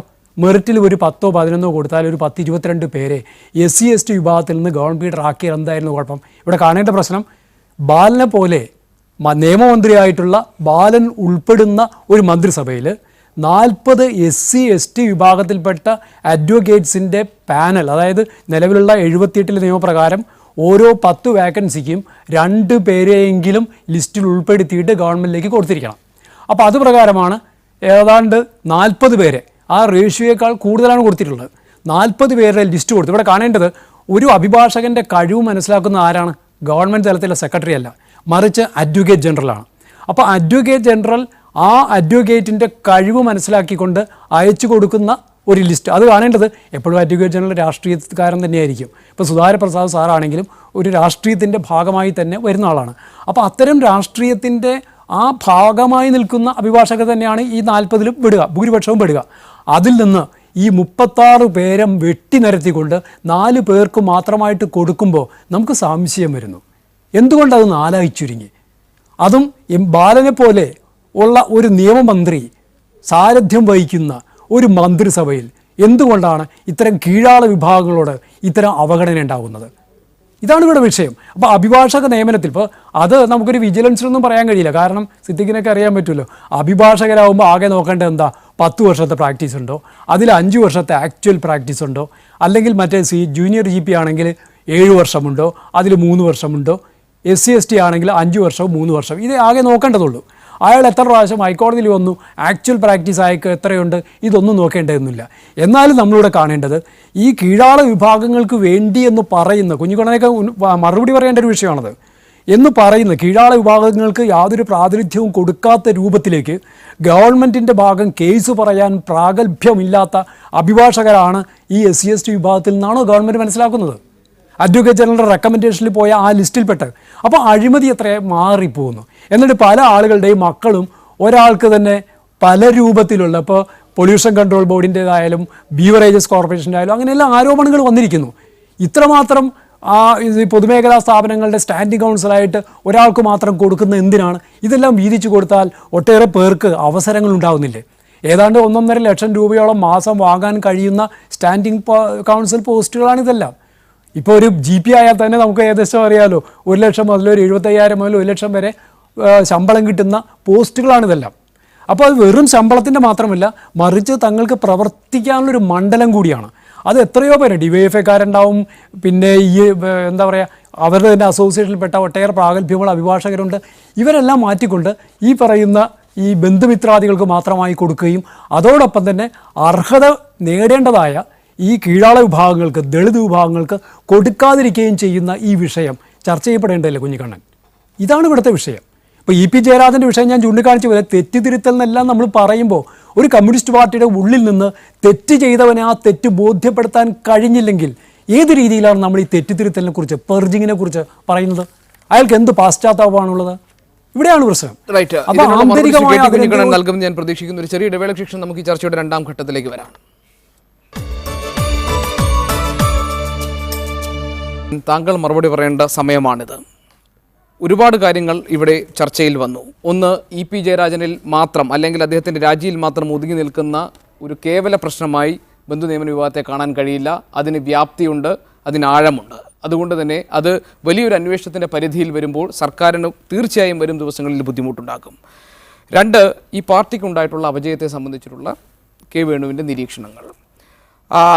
നേരത്തെ അഡ്വക്കേറ്റ് KS മധുസൂദനൻ പറഞ്ഞ കാര്യങ്ങൾ, അതിനുള്ള താങ്കളുടെ മറുപടി. ഇതിൽ ഗവൺമെൻറ് തന്നെ വിജിലൻസ് ഡയറക്ടർ കൊടുത്തിരിക്കുന്ന നിർദ്ദേശം എല്ലാ നിയമനങ്ങളും പരിശോധിക്കാനാണ്. പൊതുമേഖലാ സ്ഥാപനങ്ങളുടെ എക്സിക്യൂട്ടീവ് പദവികളിൽ വന്നിരിക്കുന്ന എല്ലാ നിയമനങ്ങളും പരിശോധിക്കാനാണ്.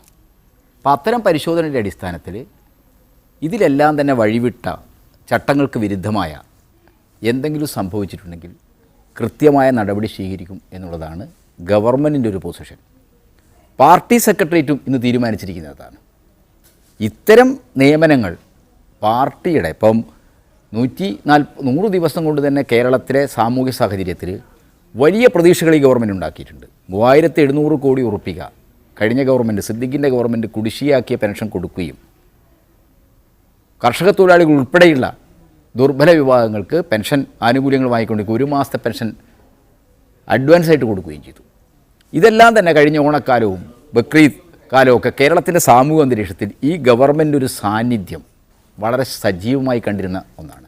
അത് ഗവൺമെൻറ് വലിയ സ്വീകാര്യത ഉണ്ടാക്കിയിട്ടുണ്ട്. ഈ ഗവൺമെൻറ് ജനങ്ങളിലുണ്ടാക്കിയ പ്രതീക്ഷകൾക്ക് വലിയ മങ്ങലേൽപ്പിക്കുന്നതാണ് ഈ ബന്ധുത്വ നിയമനം. ഇതിനെ വലതുപക്ഷം വളരെ വ്യാപകമായി ഉപയോഗിക്കുകയാണ്. വൻകിട മാധ്യമങ്ങൾ ഇത് വലിയ ആഘോഷമായിട്ട് ചർച്ച ചെയ്യുകയാണ്. അപ്പോൾ ഇതിലൂടെ എന്താണ് ഗവൺമെൻറ്റിനെതിരായിട്ട് ഈ ഗവൺമെൻറ് വലിയൊരു അപരാധത്തിൻ്റെ കരിനീഴിലാണ് എന്ന ഒരു സാഹചര്യം ഉണ്ടാക്കാനാണ് വലതുപക്ഷ ശക്തികൾ ശ്രമിക്കുന്നത്. അപ്പോൾ അങ്ങനെയുള്ളൊരു സാഹചര്യത്തിൽ ഒരു വിട്ടുവീഴ്ചയുമില്ല. വലതുപക്ഷത്തിൻ്റെ ഈ ഇടതുപക്ഷ വിരുദ്ധമായ ഈ പ്രതിലോമകരമായ നീക്കങ്ങളെ, പ്രചരണ തന്ത്രങ്ങളെ അതിശക്തമായി നേരിടണമെങ്കിൽ ആത്മശുദ്ധി വരുത്തണം. തെറ്റുകൾ സംഭവിച്ചിട്ടുണ്ടെങ്കിൽ, നിയമവിരുദ്ധമായ നടപടികൾ ഉണ്ടായിട്ടുണ്ടെങ്കിൽ ഈ കാര്യങ്ങളിൽ ഒരു വിട്ടുവീഴ്ചയില്ല എന്ന നിലപാടാണ് സഖാവ് പിണറായി വിജയൻ നയിക്കുന്ന ഈ ഗവൺമെൻറ് സ്വീകരിച്ചിട്ടുള്ളത്. ഒരൊറ്റ മിനിറ്റ്. അഡ്വക്കേറ്റ് KS മധുസൂദനൻ പറഞ്ഞത് അങ്ങനെ സ്വയം ഒരു തെറ്റുവരുത്തി തിരുത്തപ്പെടേണ്ടതാണ്. താങ്കൾ പറഞ്ഞതൊരു നെഗറ്റീവ് ടീച്ചറാണ്, പാഠം പഠിക്കണം. അവിടെ ഒരു കേന്ദ്ര കമ്മിറ്റി അംഗത്തിന് ഇതൊരു തെറ്റായി തോന്നുന്നില്ല. അദ്ദേഹം പറയുന്നത് ഇത് ചില മാഫിയകളുടെ പ്രവർത്തനമാണ് എന്ന്. അദ്ദേഹം സെക്രട്ടേറിയറ്റിൽ തെറ്റേറ്റു പറഞ്ഞു എന്ന് പറയുന്നു. പക്ഷേ അദ്ദേഹം പുറത്തു പറഞ്ഞ അദ്ദേഹത്തിൻ്റെ പ്രസ്താവന വന്നിരിക്കുന്നത് ഇതിന് പിന്നിൽ ചില നീക്കങ്ങളുണ്ട്, ചില ഗൂഢശക്തികൾ പ്രവർത്തിച്ചിട്ടുണ്ടെന്നാണ്. അങ്ങനെ സ്വയം തിരുത്തപ്പെടാൻ തയ്യാറാകാത്ത ഒരു കേന്ദ്ര കമ്മിറ്റി അംഗം എന്ന നിലയിലാണ് EP ജയരാജൻ പ്രതികരിച്ചിരിക്കുന്നത്. അല്ല, അത്തരം ഒരു പ്രസ്താവനയ്ക്ക് ഒരു യുക്തിയുമില്ല. അദ്ദേഹം സ്വയം എക്സ്പോസ് ചെയ്യപ്പെടുകയാണ് ആ പ്രസ്താവന വഴി സംഭവിച്ചിരിക്കുന്നത്. അതിൻ്റെ മറ്റ് വിശദാംശങ്ങളിലേക്ക് ഞാൻ പോകുന്നില്ല. ഈ EP ജയരാജനെ മന്ത്രിസഭയിൽ നിന്ന് പുറത്തു ചാടിക്കാൻ ഏതെങ്കിലും മാഫിയകൾ പ്രവർത്തിച്ചോ എന്നുള്ള കാര്യം നമ്മൾ മറ്റൊരു രീതിയിൽ ആലോചിക്കാൻ ചർച്ച ചെയ്യാം. പക്ഷേ ഇപ്പോൾ ഇവിടെ അദ്ദേഹത്തിനെതിരായിട്ട് ഉയർന്നു വന്നിരിക്കുന്ന ആ ആരോപണം ഗവൺമെൻറ്റിൻ്റെ പ്രഖ്യാപിത നിലപാടുകൾക്ക് മാത്രമല്ല രാജ്യത്ത് നിലനിൽക്കുന്ന ഇത്തരം നിയമനവുമായി ബന്ധപ്പെട്ട നിയമങ്ങൾക്ക് വിരുദ്ധമാണ്. നിയമം അനുസരിച്ച് പ്രവർത്തിക്കാൻ ബാധ്യസ്ഥനായ ഒരു മന്ത്രിയുടെ ഭാഗത്തുനിന്ന്, അദ്ദേഹം നയിക്കുന്ന വകുപ്പിൻ്റെ ഭാഗത്തുനിന്ന് ഒരിക്കലും ഉണ്ടാകാൻ പാടില്ലാത്ത ഒരു തെറ്റ് അദ്ദേഹത്തിന് സംഭവിച്ചു. ആ തെറ്റ് നിയമപരമായി അദ്ദേഹം അതിൻ്റെ ശിക്ഷ ഏറ്റുവാങ്ങേണ്ടി വരും. മറ്റൊരു രീതിയിൽ പാർട്ടി സംഘടനക്കകത്ത് അത് തിരുത്താനാവശ്യമായ ഒരു നടപടി അദ്ദേഹം സ്വീകരിക്കേണ്ടി വരും. ഈ കാര്യത്തിൽ എനിക്കതാണ് പറയാനുള്ളത്. അദ്ദേഹത്തിൻ്റെ അത്തരം പ്രസ്താവനകൾ ശരിയല്ല. അതേസമയത്ത് കമ്മ്യൂണിസ്റ്റ് പാർട്ടിക്കകത്ത് തെറ്റ് തിരുത്തുക എന്ന് പറയുന്നത് ഒരു പ്രക്രിയയാണ്. അത് ഒരു വ്യക്തിയെ മാത്രം കേന്ദ്രീകരിച്ചിരിക്കുന്ന പ്രശ്നമല്ല. ഒരിക്കലും പശ്ചാത്തപിക്കാത്ത ആളുകൾക്ക് കമ്മ്യൂണിസ്റ്റ് പാർട്ടിയിൽ നിൽക്കാൻ പറ്റില്ല.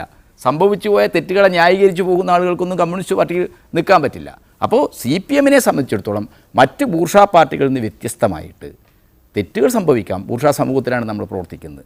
ഒരുപാട് തെറ്റുകളിലേക്ക്, ഒരുപാട് ശരികേടുകളിലേക്ക് നമ്മളെ പ്രലോഭിപ്പിക്കുന്ന ഒരു സാമൂഹ്യ സാഹചര്യം, കുടുംബ ബന്ധങ്ങൾ, ഇതെല്ലാം നിലനിൽക്കുന്ന ഒരു സമൂഹമാണ് നമ്മുടേത്. അപ്പോൾ തെറ്റുകൾ സംഭവിക്കാം. ആ തെറ്റുകൾക്കെതിരായിട്ട് ബോധപൂർവമായ ജാഗ്രത പാലിക്കാനും തെറ്റ് സംഭവിച്ചു പോയാൽ അത് തിരുത്താനും കഴിയുന്ന ഒരു ഉൾപാർട്ടി സംവിധാനമുള്ളൊരു പാർട്ടിയാണ് കമ്മ്യൂണിസ്റ്റ് പാർട്ടി. ആ അർത്ഥത്തിലാണ് തെറ്റ് തിരുത്തൽ പ്രക്രിയ ഈ പാർട്ടിക്കകത്ത് പ്രസക്തമാകുന്നത്. മറ്റേതെങ്കിലും പാർട്ടിക്കാർ തെറ്റ് തിരുത്തുന്നുണ്ടോ?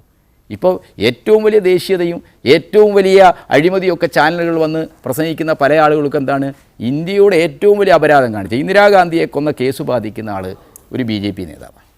അരുൺ ജെയ്റ്റ്ലി നമ്മുടെ വിഷവാതക കേസ്, ഭോപ്പാൽ കേസ് ബാധിക്കുകയാണ്. ഇവരെല്ലാം വലിയ പാർട്ടികളുടെ നേതാക്കന്മാരും കേന്ദ്രമന്ത്രിമാരുമാണ്. അവരൊക്കെ ചെയ്യുന്ന രാജ്യദ്രോഹപരമായ അപരാധത്തെ ആരും കാണുന്നില്ലല്ലോ. അപ്പോൾ കമ്മ്യൂണിസ്റ്റ് പാർട്ടിക്ക് പറ്റുന്ന വീഴ്ചകളും പാഴ്ചകളും എന്തുകൊണ്ടാണ് നമ്മൾ ചർച്ച ചെയ്യുന്നത്? കമ്മ്യൂണിസ്റ്റ് പാർട്ടി തെറ്റ് ചെയ്യേണ്ട ഒരു പാർട്ടിയല്ല. അത് വർഗപരമായി തന്നെ ഈ രാജ്യത്തെ പാവപ്പെട്ട ജനങ്ങളോട് സത്യസന്ധമായി നിലനിൽക്കൊള്ളേണ്ട, പ്രതിബദ്ധമായി നിലകൊള്ളേണ്ട ഒരു പ്രസ്ഥാനമാണ്. ആ പ്രസ്ഥാനത്തിന് പറ്റുന്ന തെറ്റുകൾ ചർച്ച ചെയ്യപ്പെടും. അതുകൊണ്ട് തെറ്റുകൾ പറ്റും എന്നുള്ളത് കണ്ടുകൊണ്ട് തന്നെ അതിനുള്ളൊരു സാമൂഹികതരം നമ്മുടെ സമൂഹത്തിലുണ്ട് എന്നുള്ളത് തിരുത്താനുള്ള ശ്രമം നമ്മൾ നടത്തും. ഇവിടെ വരുന്നൊരു വിഷയം, നമ്മുടേതുപോലുള്ള ഒരു സമൂഹത്തിനകത്ത് ഇപ്പോൾ സിദ്ദിഖൊക്കെ പറയുന്നത് പോലെ ഒരു പ്രതിവാദം ഉന്നയിച്ച് പ്രതിരോധിക്കാവുന്നതാണോ UDFിൻ്റെ നയങ്ങൾ? ഈ വരാൻ പോകുന്ന ദിവസങ്ങളിൽ ഞങ്ങൾക്ക് ഭയമില്ല എന്ന് പറയുന്നു. ഭയപ്പെടണം. ഉമ്മൻചാണ്ടിയുടെ ഫസ്റ്റ് പ്രതികരണം എന്താ? സിദ്ദിഖ് ശ്രദ്ധിച്ചോ? ഉമ്മൻചാണ്ടി വളരെ പ്രകോപിതനായിട്ടാണ് മുൻ ഗവൺമെൻറ് കാലത്തെ നിയമനങ്ങളും പരിശോധിക്കും, അതും വിജിലൻസ് പരിശോധനയ്ക്ക് വിധേയമാക്കുമെന്ന് പറഞ്ഞപ്പോൾ വളരെ പ്രകോപിതനായിട്ടാണ് ഉമ്മൻചാണ്ടി സംസാരിച്ചത്. അതിൻ്റെ അർത്ഥം എന്താണ്? പലർക്കും ഭയപ്പെടാനുണ്ട്. പക്ഷേ പ്രശ്നം അതല്ല. അഴിമതിക്കെതിരായിട്ടുള്ള ഒരു തുടർച്ചയായ നടപടികൾ ഉണ്ടാക്കണം. ഭരണരംഗത്തെ അഴിമതി തുടച്ചു നീക്കപ്പെടണം. കേരളീയ സമൂഹത്തിൽ വന്നിരിക്കുന്ന മാറ്റങ്ങൾ സഖാവ് കെ വേണു പറഞ്ഞല്ലോ. അദ്ദേഹം എൻ്റെ നേതാവാണ് ഒരു കാലത്ത്. അദ്ദേഹം പറഞ്ഞല്ലോ 60-ൽ എന്ത് കാലഗണനയാണ് അതിനുള്ളത്? കേരളത്തിലെ കമ്മ്യൂണിസ്റ്റ് പാർട്ടിയുടെ ചരിത്രം പരിശോധിച്ചു കഴിഞ്ഞാൽ 69-ലാണ് ഭൂപരിഷ്കരണ നിയമം അതിൻ്റെ സമൂർത്ത രൂപത്തിൽ വരികയും 70-ഓടുകൂടി അത് നടപ്പാക്കുകയും കേരളത്തിലെ സാമൂഹ്യ ബന്ധങ്ങൾ വലിയ മാറ്റം വരികയും ചെയ്തു. ആ മാറ്റത്തിൻ്റെ വാഹകശക്തി കമ്മ്യൂണിസ്റ്റുകാരാണ്. കേരളത്തിൻ്റെ സാമൂഹ്യ ചരിത്രത്തിൽ ഏറ്റവും കൂടുതൽ കമ്മ്യൂണിസ്റ്റുകാർ ജയിലിലേക്ക് പോയത് 70-കളിലെ മിച്ചഭൂമി സമര, ഭൂസമര. ഈ ഭൂസമരത്തിൻ്റെയൊക്കെ തുടർച്ചയിലാണ് ഇന്ത്യയിലെ മറ്റു പ്രദേശങ്ങൾ എന്ന പോലെ തന്നെ കേരളത്തിലും അടിയന്തരാവസ്ഥ വന്നു. അതിനെ പ്രതിരോധിക്കുന്നതിൽ ഏറ്റവും കൂടുതൽ ആളുകൾ ജയിലിലേക്ക് പോയ പ്രസ്ഥാനം ഏതാണ്? ഇതെല്ലാം കാണിക്കുന്ന എന്താണ്? 70-കളോടുകൂടി നമ്മുടെ സാമൂഹ്യ ബന്ധങ്ങൾ വന്ന മാറ്റം. ആ മാറ്റങ്ങൾക്കനുസൃതമായ രീതിയിൽ സാമൂഹ്യ രംഗത്ത് ഏറ്റവും ശക്തമായ നിലപാട് കമ്മ്യൂണിസ്റ്റ് പാർട്ടികളും ഇടതുപക്ഷ പാർട്ടികളും സ്വീകരിച്ചപ്പോൾ വലതുപക്ഷം വളരെ തീവ്രമായ, വളരെ സ്വേച്ഛാധിപത്യപരമായ നടപടികളുടെ അടിച്ചമർത്തുകയാണ്. ഡോക്ടർ ആസാദ്, ഇവിടെ സംഘടനാ തലത്തിൽ ഒരു തിരുത്തൽ കൂടി ആവശ്യമാണ്. കാരണം അത് പാർട്ടിക്കുണ്ടാക്കിയിട്ടുള്ള പ്രതിച്ഛായ നഷ്ടം ചെറുതല്ല. ഇതിൽ ഉൾപ്പെട്ടിരിക്കുന്നത് കേന്ദ്ര കമ്മിറ്റി അംഗമാണ്. സംഘടനാ തലത്തിലും തിരുത്തൽ ഉണ്ടാകും എന്ന സൂചന ഇന്ന് കോടിയേരി ബാലകൃഷ്ണൻ നൽകി. ഡിസംബറിലാണ് ഇനി കേന്ദ്ര കമ്മിറ്റി ചേരാൻ പോകുന്നത്. ഇക്കാര്യത്തിൽ പാർട്ടി ഏത് തരത്തിലുള്ള തിരുത്തലാണ് താങ്കളുടെ അഭിപ്രായത്തിൽ വരുത്തേണ്ടത്? ഇതിലൊരു വളരെ പ്രധാനപ്പെട്ട ഒരു കാര്യം, CPMൻ്റെ തിരുത്തൽ രേഖ വളരെ പ്രധാനപ്പെട്ട 96-ലെ ഒരു രേഖയുണ്ട്. 96-ൽ ആ രേഖ വരാനിടയായ സാഹചര്യം ഞാൻ നേരത്തെ പറഞ്ഞതാണ്. ഈ പുത്തൻ സാമ്പത്തിക നയവും ലോകത്തെമ്പാടുള്ള സോഷ്യലിസ്റ്റ് സാമൂഹ്യ ക്രമത്തിന് വന്ന തകർച്ച, കിഴക്കൻ യൂറോപ്യൻ രാജ്യങ്ങളുടെ തകർച്ച, കമ്മ്യൂണിസ്റ്റ് പാർട്ടികൾ പേരും പരിപാടിയും മാറ്റുന്നു. ഈ ഒരു ഘട്ടത്തിൽ ഇന്ത്യൻ പാർട്ടി 14-ാം പാർട്ടി കോൺഗ്രസ് മദ്രാസിൽ ചേരുമ്പോൾ ഒരു തീരുമാനമെടുത്തു, ഈ പാർട്ടി അങ്ങനെ പോയിക്കൂടാ, തെറ്റ് തിരുത്തപ്പെടണം. പല തെറ്റുകളും വരുന്നുണ്ട് ഇതിനകത്തും. അപ്പോഴേക്ക് തന്നെ അതിൻ്റെ 13-ാം പാർട്ടി കോൺഗ്രസിൽ തന്നെ പറഞ്ഞിട്ടുണ്ട്, പലയിടങ്ങളിലും അധികാരമോഹത്തിലേക്ക് പാർട്ടികൾ വരുന്നു, ഈ CPMൻ്റെ പേരിൽ വരുന്നതിന്. അതുകൊണ്ട് 14-ാം പാർട്ടി കോൺഗ്രസ് തീരുമാനിച്ചു 2 തരത്തിൽ തീരുമാനം. ഒന്ന് കൺട്രോൾ കമ്മീഷൻ തീരുമാനിക്കുന്നു, മറ്റൊന്ന് തെറ്റ് തിരുത്തലിൻ്റെ ഒരു രേഖ തയ്യാറാക്കണം എന്ന് തീരുമാനിക്കുന്നുണ്ട് 14-ാം പാർട്ടി കോൺഗ്രസ്.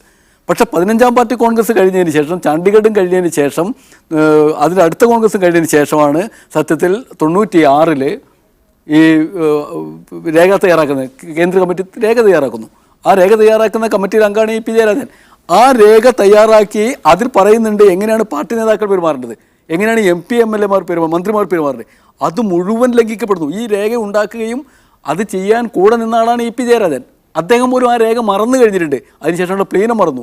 അപ്പോൾ ആ ഘട്ടത്തിൽ തെറ്റുതിരുത്തലിൻ്റെ അതിലെ പ്രക്രിയ എന്ന് പറയുന്നത് CPM യഥാർത്ഥത്തിൽ മറന്നു എന്ന് അതിനുശേഷമുള്ള പാർട്ടി കോൺഗ്രസുകളും വിലയിരുത്തിയിട്ടുണ്ട്. അതിൽ വിജയിച്ചില്ല എന്ന് മാത്രമല്ല വലിയ തോതിൽ പിറകോട്ട് പോകുന്നു. അപ്പോൾ തിരുത്തൽ രേഖ 96-ലെ തിരുത്തൽ രേഖ 2006-ൽ വന്ന് അത് ഇംപ്ലിമെൻ്റ് ചെയ്യേണ്ടത് എങ്ങനെയെന്ന് പുനഃപരിശോധന, അതിന് പുതുക്കൽ, അതിനുശേഷം പാർട്ടി അത് വീണ്ടും ശക്തിപ്പെടുത്തുമെന്ന് പറഞ്ഞു എന്നല്ലാതെ ഇതിൽ ഊന്നി നിൽക്കാൻ ഇന്ത്യയിലെ കമ്മ്യൂണിസ്റ്റ് പാർട്ടിക്ക് പറ്റാത്തത് കൊണ്ടാണ്. അല്ലെങ്കിൽ അങ്ങനെ തിരുത്തേണ്ടി വരുമ്പോൾ തിരുത്തേണ്ടി വരുന്നത് നയമാണ്, അടിസ്ഥാന നയമാണ് എന്നതുകൊണ്ടാണ് തിരുത്താത്തത്. അതുകൊണ്ടാണ് സിംഗൂരും നന്ദി ടെലിഗ്രാം ഉണ്ടായത് ഈ തെറ്റ് തിരുത്താൻ കഴിയാതെ പോയതുകൊണ്ടാണ്. അത് വ്യക്തിപരമായി മാത്രം തിരുത്താൻ കഴിയുന്നത് തെറ്റല്ല, അതൊരു രാഷ്ട്രീയ നയത്തിൻ്റെ ഭാഗമായി ഇവർ തന്നെ തിരുത്താണ്. അത് ഞാൻ നേരത്തെ പറഞ്ഞത്. തിരുത്തൽ രേഖയിലേക്ക് CPM പോയത് ഞാൻ നേരത്തെ പറഞ്ഞ പോലെ നവലിബറൽ നയങ്ങൾക്ക് കീഴ്പ്പെട്ട് വരാവുന്ന ഈ ചുതികളെ അതിലംഘിക്കണമെന്നുള്ളതുകൊണ്ടാണ്. എന്നാൽ ആ ചുതികളെ അതിലംഘിക്കാൻ തിരുത്തിയാൽ പോരാ, തിരുത്തലിനിടയാക്കുന്ന ഈ സാഹചര്യത്തെ മാറ്റിമറിക്കണ്ടേ? അങ്ങനെ മാറ്റിമറിക്കാൻ കമ്മ്യൂണിസ്റ്റ് പാർട്ടിക്ക് കഴിയണ്ടേ? അപ്പോൾ CPMന് അവിടെയാണ്. ഇപ്പോൾ നേരത്തെ മധുസൂദനം പറഞ്ഞത് വളരെ പ്രധാനപ്പെട്ട ഒരു കാര്യമാണ്. എന്തുകൊണ്ടാണ് SC/STയുടെ ഷെഡ്യൂൾഡ് കാസ്റ്റ് അത്തരം വിഭാഗങ്ങളിൽ നിന്ന് 40ഓളം പേരെ കൊടുത്തിട്ട് വെറും 4 പേരെ തിരഞ്ഞെടുത്ത് എന്ന് പറയുമ്പോൾ സത്യത്തിൽ പേടിപ്പിക്കുന്നുണ്ട്, ഞെട്ടിപ്പിക്കുന്നൊരു സംഭവമാണിത്. ഇത്തരം കീഴാള സമൂഹങ്ങൾ സമരം ചെയ്യുന്ന ആളുകളെ പറ്റി ഞാൻ പറഞ്ഞു. 1000-10,000 സമരവേദികൾ. ആ സമരവേദികളെ മാത്രമല്ല ദുർബല ജനവിഭാഗങ്ങളെ സഹായിക്കുന്ന നിലപാടിലേക്ക് CPM എത്തുന്നില്ല. സത്യത്തിൽ തിരുത്തവിടേക്കല്ല വരേണ്ടത്.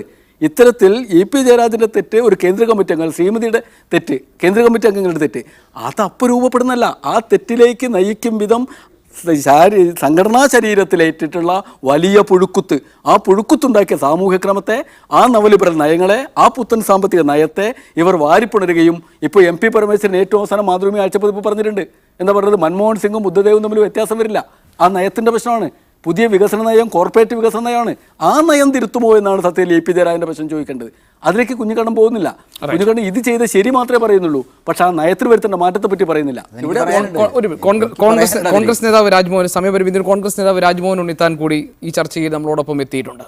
ശ്രീ രാജ്മോഹൻ ഉണ്ണിത്താൻ, എങ്ങനെയാണ് EP ജയരാജൻ്റെ രാജിയെ പ്രതിപക്ഷം കാണുന്നത്? ജയരാജൻ്റെ രാജിയോടുകൂടി ബന്ധു നിയമന വിവാദം ഒരു അടഞ്ഞ അധ്യായമായി പ്രതിപക്ഷം കരുതുമോ?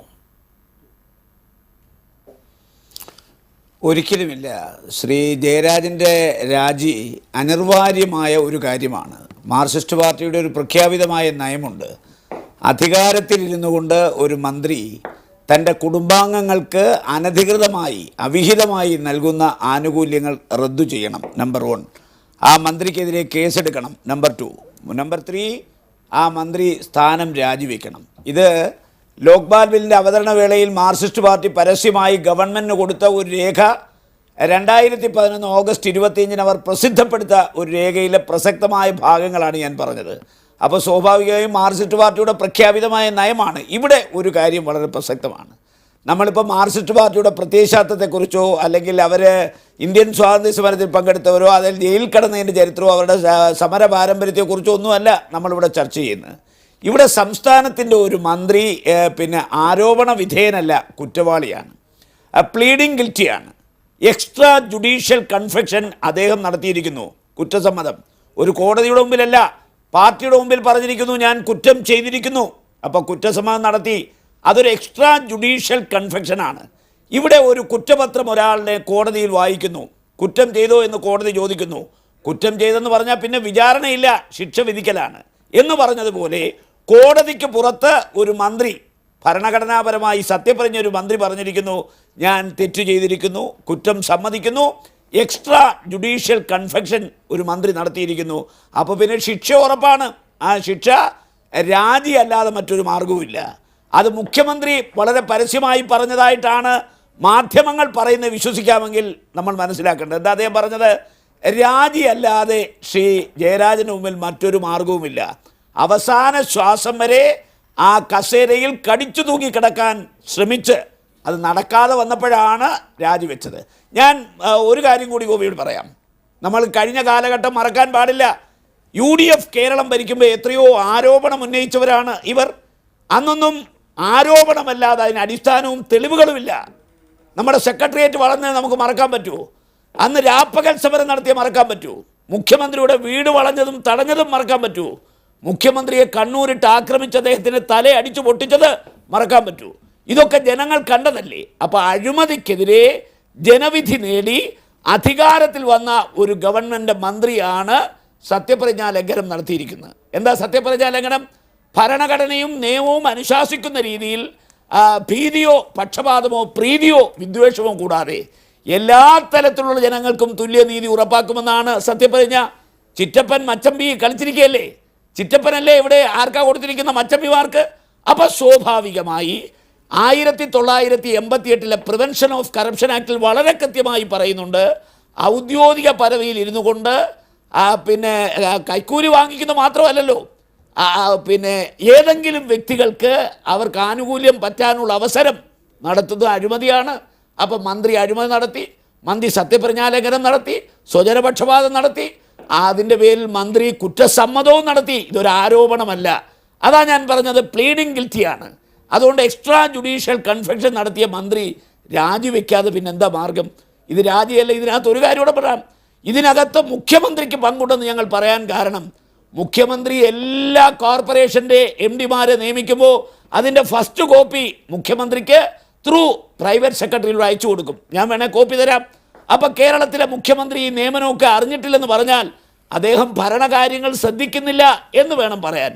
അതുകൊണ്ട് ഈ എക്സ്ട്രാ ജുഡീഷ്യൽ കൺഫെഷൻ നടത്തിയ ശ്രീ ജയരാജനെ അറസ്റ്റ് ചെയ്ത് ഒരു ബ്രെയിൻ മാപ്പിങ്ങിന് വിധേയമാക്കിയാൽ കൃത്യമായി മുഖ്യമന്ത്രിക്ക് ഇക്കാര്യത്തിൽ പങ്കുണ്ടോ എന്ന് തെളിയിക്കപ്പെടും. യാതൊരു തർക്കവും ജേക്കബ് ജോർജ്, പ്രതിപക്ഷം ഈ വിഷയത്തിൽ സ്വീകരിക്കാൻ പോകുന്ന നിലപാട് വരും ദിവസങ്ങളിൽ എന്താണെന്ന് രാജ്മോഹൻ ഉണ്ണിത്താന്റെ വാക്കുകളിൽ നിന്ന് വ്യക്തമാണ്. തിങ്കളാഴ്ച സഭാ സമ്മേളനം തുടങ്ങുമ്പോൾ തന്നെ ഈ പ്രശ്നത്തിൽ ഒരു ഗൗരവമായ ഇടപെടൽ പ്രതിപക്ഷം നടത്താൻ പോവുകയാണ്.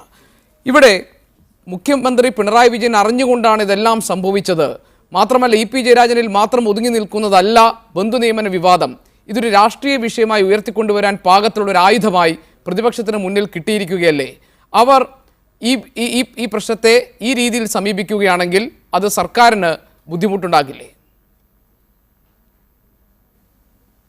അതേ ഗോപി, വളരെ ദുർബലമായ പ്രതിപക്ഷത്തിന് ഒരു ആയുധമാണ് കിട്ടിയത്. പക്ഷേ നിയമസഭ വീണ്ടും തുടങ്ങുന്നതിന് മുമ്പ് തന്നെ ഭരണപക്ഷം വളരെ ശക്തമായൊരു നിലപാടെടുത്തു. EP ജയരാജൻ രാജിവെച്ചു. അപ്പം സ്വാശ്രയ സമരം അത് തന്നെ ഒരു വലിയ പിടിവള്ളിയായിരുന്നു. KM മാണി പോയ സമയം, അല്ലെങ്കിൽ തന്നെ വളരെ നിയമസഭയിൽ എങ്ങനെ പ്രവർത്തിക്കും എന്ന് ഒരു ആശയക്കുഴപ്പത്തിലായിരുന്നു പ്രതിപക്ഷം. അതിന് യൂത്ത് കോൺഗ്രസ് ഒക്കെ ഒരു വലിയ ജീവൻ കൊടുക്കലായിരുന്നു സ്വാശ്രയ സമരം. അതിനുശേഷം ഇപ്പോൾ വീണ്ടും EP ജയരാജൻ ഉണ്ടാക്കിയ പ്രശ്നങ്ങൾ അത് പ്രതിപക്ഷത്തിൻ്റെ ഒരു പുതിയ ജീവവായു കൊടുത്തിരിക്കുന്നു. സ്വാഭാവികമായിട്ടും അതിന് അവർക്ക് അവകാശമുണ്ട്. ബഹുമാനപ്പെട്ട KT കുഞ്ഞിക്കണ്ണൻ പറഞ്ഞത് അത് പ്രതിപക്ഷം ഒക്കെ ഇങ്ങനെ കുത്തിപ്പൊക്കുകയാണ്. കുത്തിപ്പൊക്കിയൊന്നുമല്ല, അത് അവർക്ക് പറയാൻ ന്യായമായ അവകാശങ്ങളുണ്ട്. പ്രതിപക്ഷം പറയുന്നതിനകത്തൊരു വശമുണ്ട്. കാരണം EP ജയരാജൻ അതിന് പ്രഥമ ദൃഷ്ടിയ തെറ്റ് ചെയ്തുകൊണ്ട് തന്നെയാണ്. ഒരിക്കലും അർഹതയില്ലാത്ത ഒരു ബന്ധുവിൻ്റെ നിയമനം കൊടുക്കുക വഴി അദ്ദേഹം CPM-നെ മാത്രമല്ല ഗവൺമെൻറ്റിനെ തന്നെ, അദ്ദേഹത്തിൻ്റെ പാർട്ടിയെയും അദ്ദേഹം ഉൾപ്പെട്ടുന്ന ഗവൺമെൻറ്റിനെയും മുഖ്യമന്ത്രിയെയും മുൾമുനയിൽ നിർത്തുകയായിരുന്നു പൊതുസമൂഹത്തിൽ. അതിൽ നിന്ന് രക്ഷപ്പെടാനാണ്, അതിൽ നിന്ന് ഒരു സ്വയം മോചിതമാകാൻ വേണ്ടിയാണ് ഈ ഒരു നിലപാട് സ്വീകരിച്ചത്. EP ജയരാജനോട് രാജിവെച്ച് പൊക്കോളാൻ പറഞ്ഞു. പക്ഷേ ഇനിയിപ്പോൾ പ്രതിപക്ഷം എങ്ങനെ പോകും? പ്രതിപക്ഷം ആവശ്യപ്പെട്ട പ്രധാനപ്പെട്ട കാര്യം EP ജയരാജൻ രാജിവെക്കണം. രാജിവെച്ചു. ഇനിയപ്പോൾ അതിന് അങ്ങേപ്പുറത്തേക്ക് കിടക്കണ്ടേ? അവിടെയാണ് എനിക്ക് തോന്നുന്നു പ്രതിപക്ഷത്തിൻ്റെ കൂടുതൽ ശക്തമായ ആക്രമണം ഒഴിവാക്കാൻ കൂടി ഭരണപക്ഷത്തിൻ്റെ സംയോജിതമായ ഈ നിലപാട്, ഈ ശക്തമായ നിലപാട് സഹായിച്ചു എന്നതാണ് ഇതിനകത്തെ രാഷ്ട്രീയം. റൈറ്റ്. എന്തായിരിക്കും EP ജയരാജൻ്റെ രാജിയെ തുടർന്ന് ബന്ധുനിയമന വിവാദത്തിൽ ഉണ്ടാകാൻ പോകുന്ന രാഷ്ട്രീയ ചലനങ്ങൾ എന്നതിൽ നമുക്ക് കാത്തിരിക്കാം. വളരെയധികം നന്ദി Shri KT Kunhikannan, Shri K Venu, doctor Azad, Shri T Siddique, Shri Rajmohan Unnithan, advocate KS Madhusudanan, Shri Jacob George ഈ ചർച്ചയിൽ പങ്കെടുത്തത്. ഇന്നത്തെ സ്പെഷ്യൽ എഡിഷൻ പൂർണ്ണമാകുന്നു. കൂടുതൽ വാർത്തകൾക്കും ദൃശ്യങ്ങൾക്കും media1tv.in എന്ന ഞങ്ങളുടെ വെബ്സൈറ്റ് സന്ദർശിക്കാം. ഇനി രാഷ്ട്രീയ ആക്ഷേപഹാസ്യ പരിപാടി പൊളിമിക്സുമായി PT നാസറത്ത് കാണും. Good bye.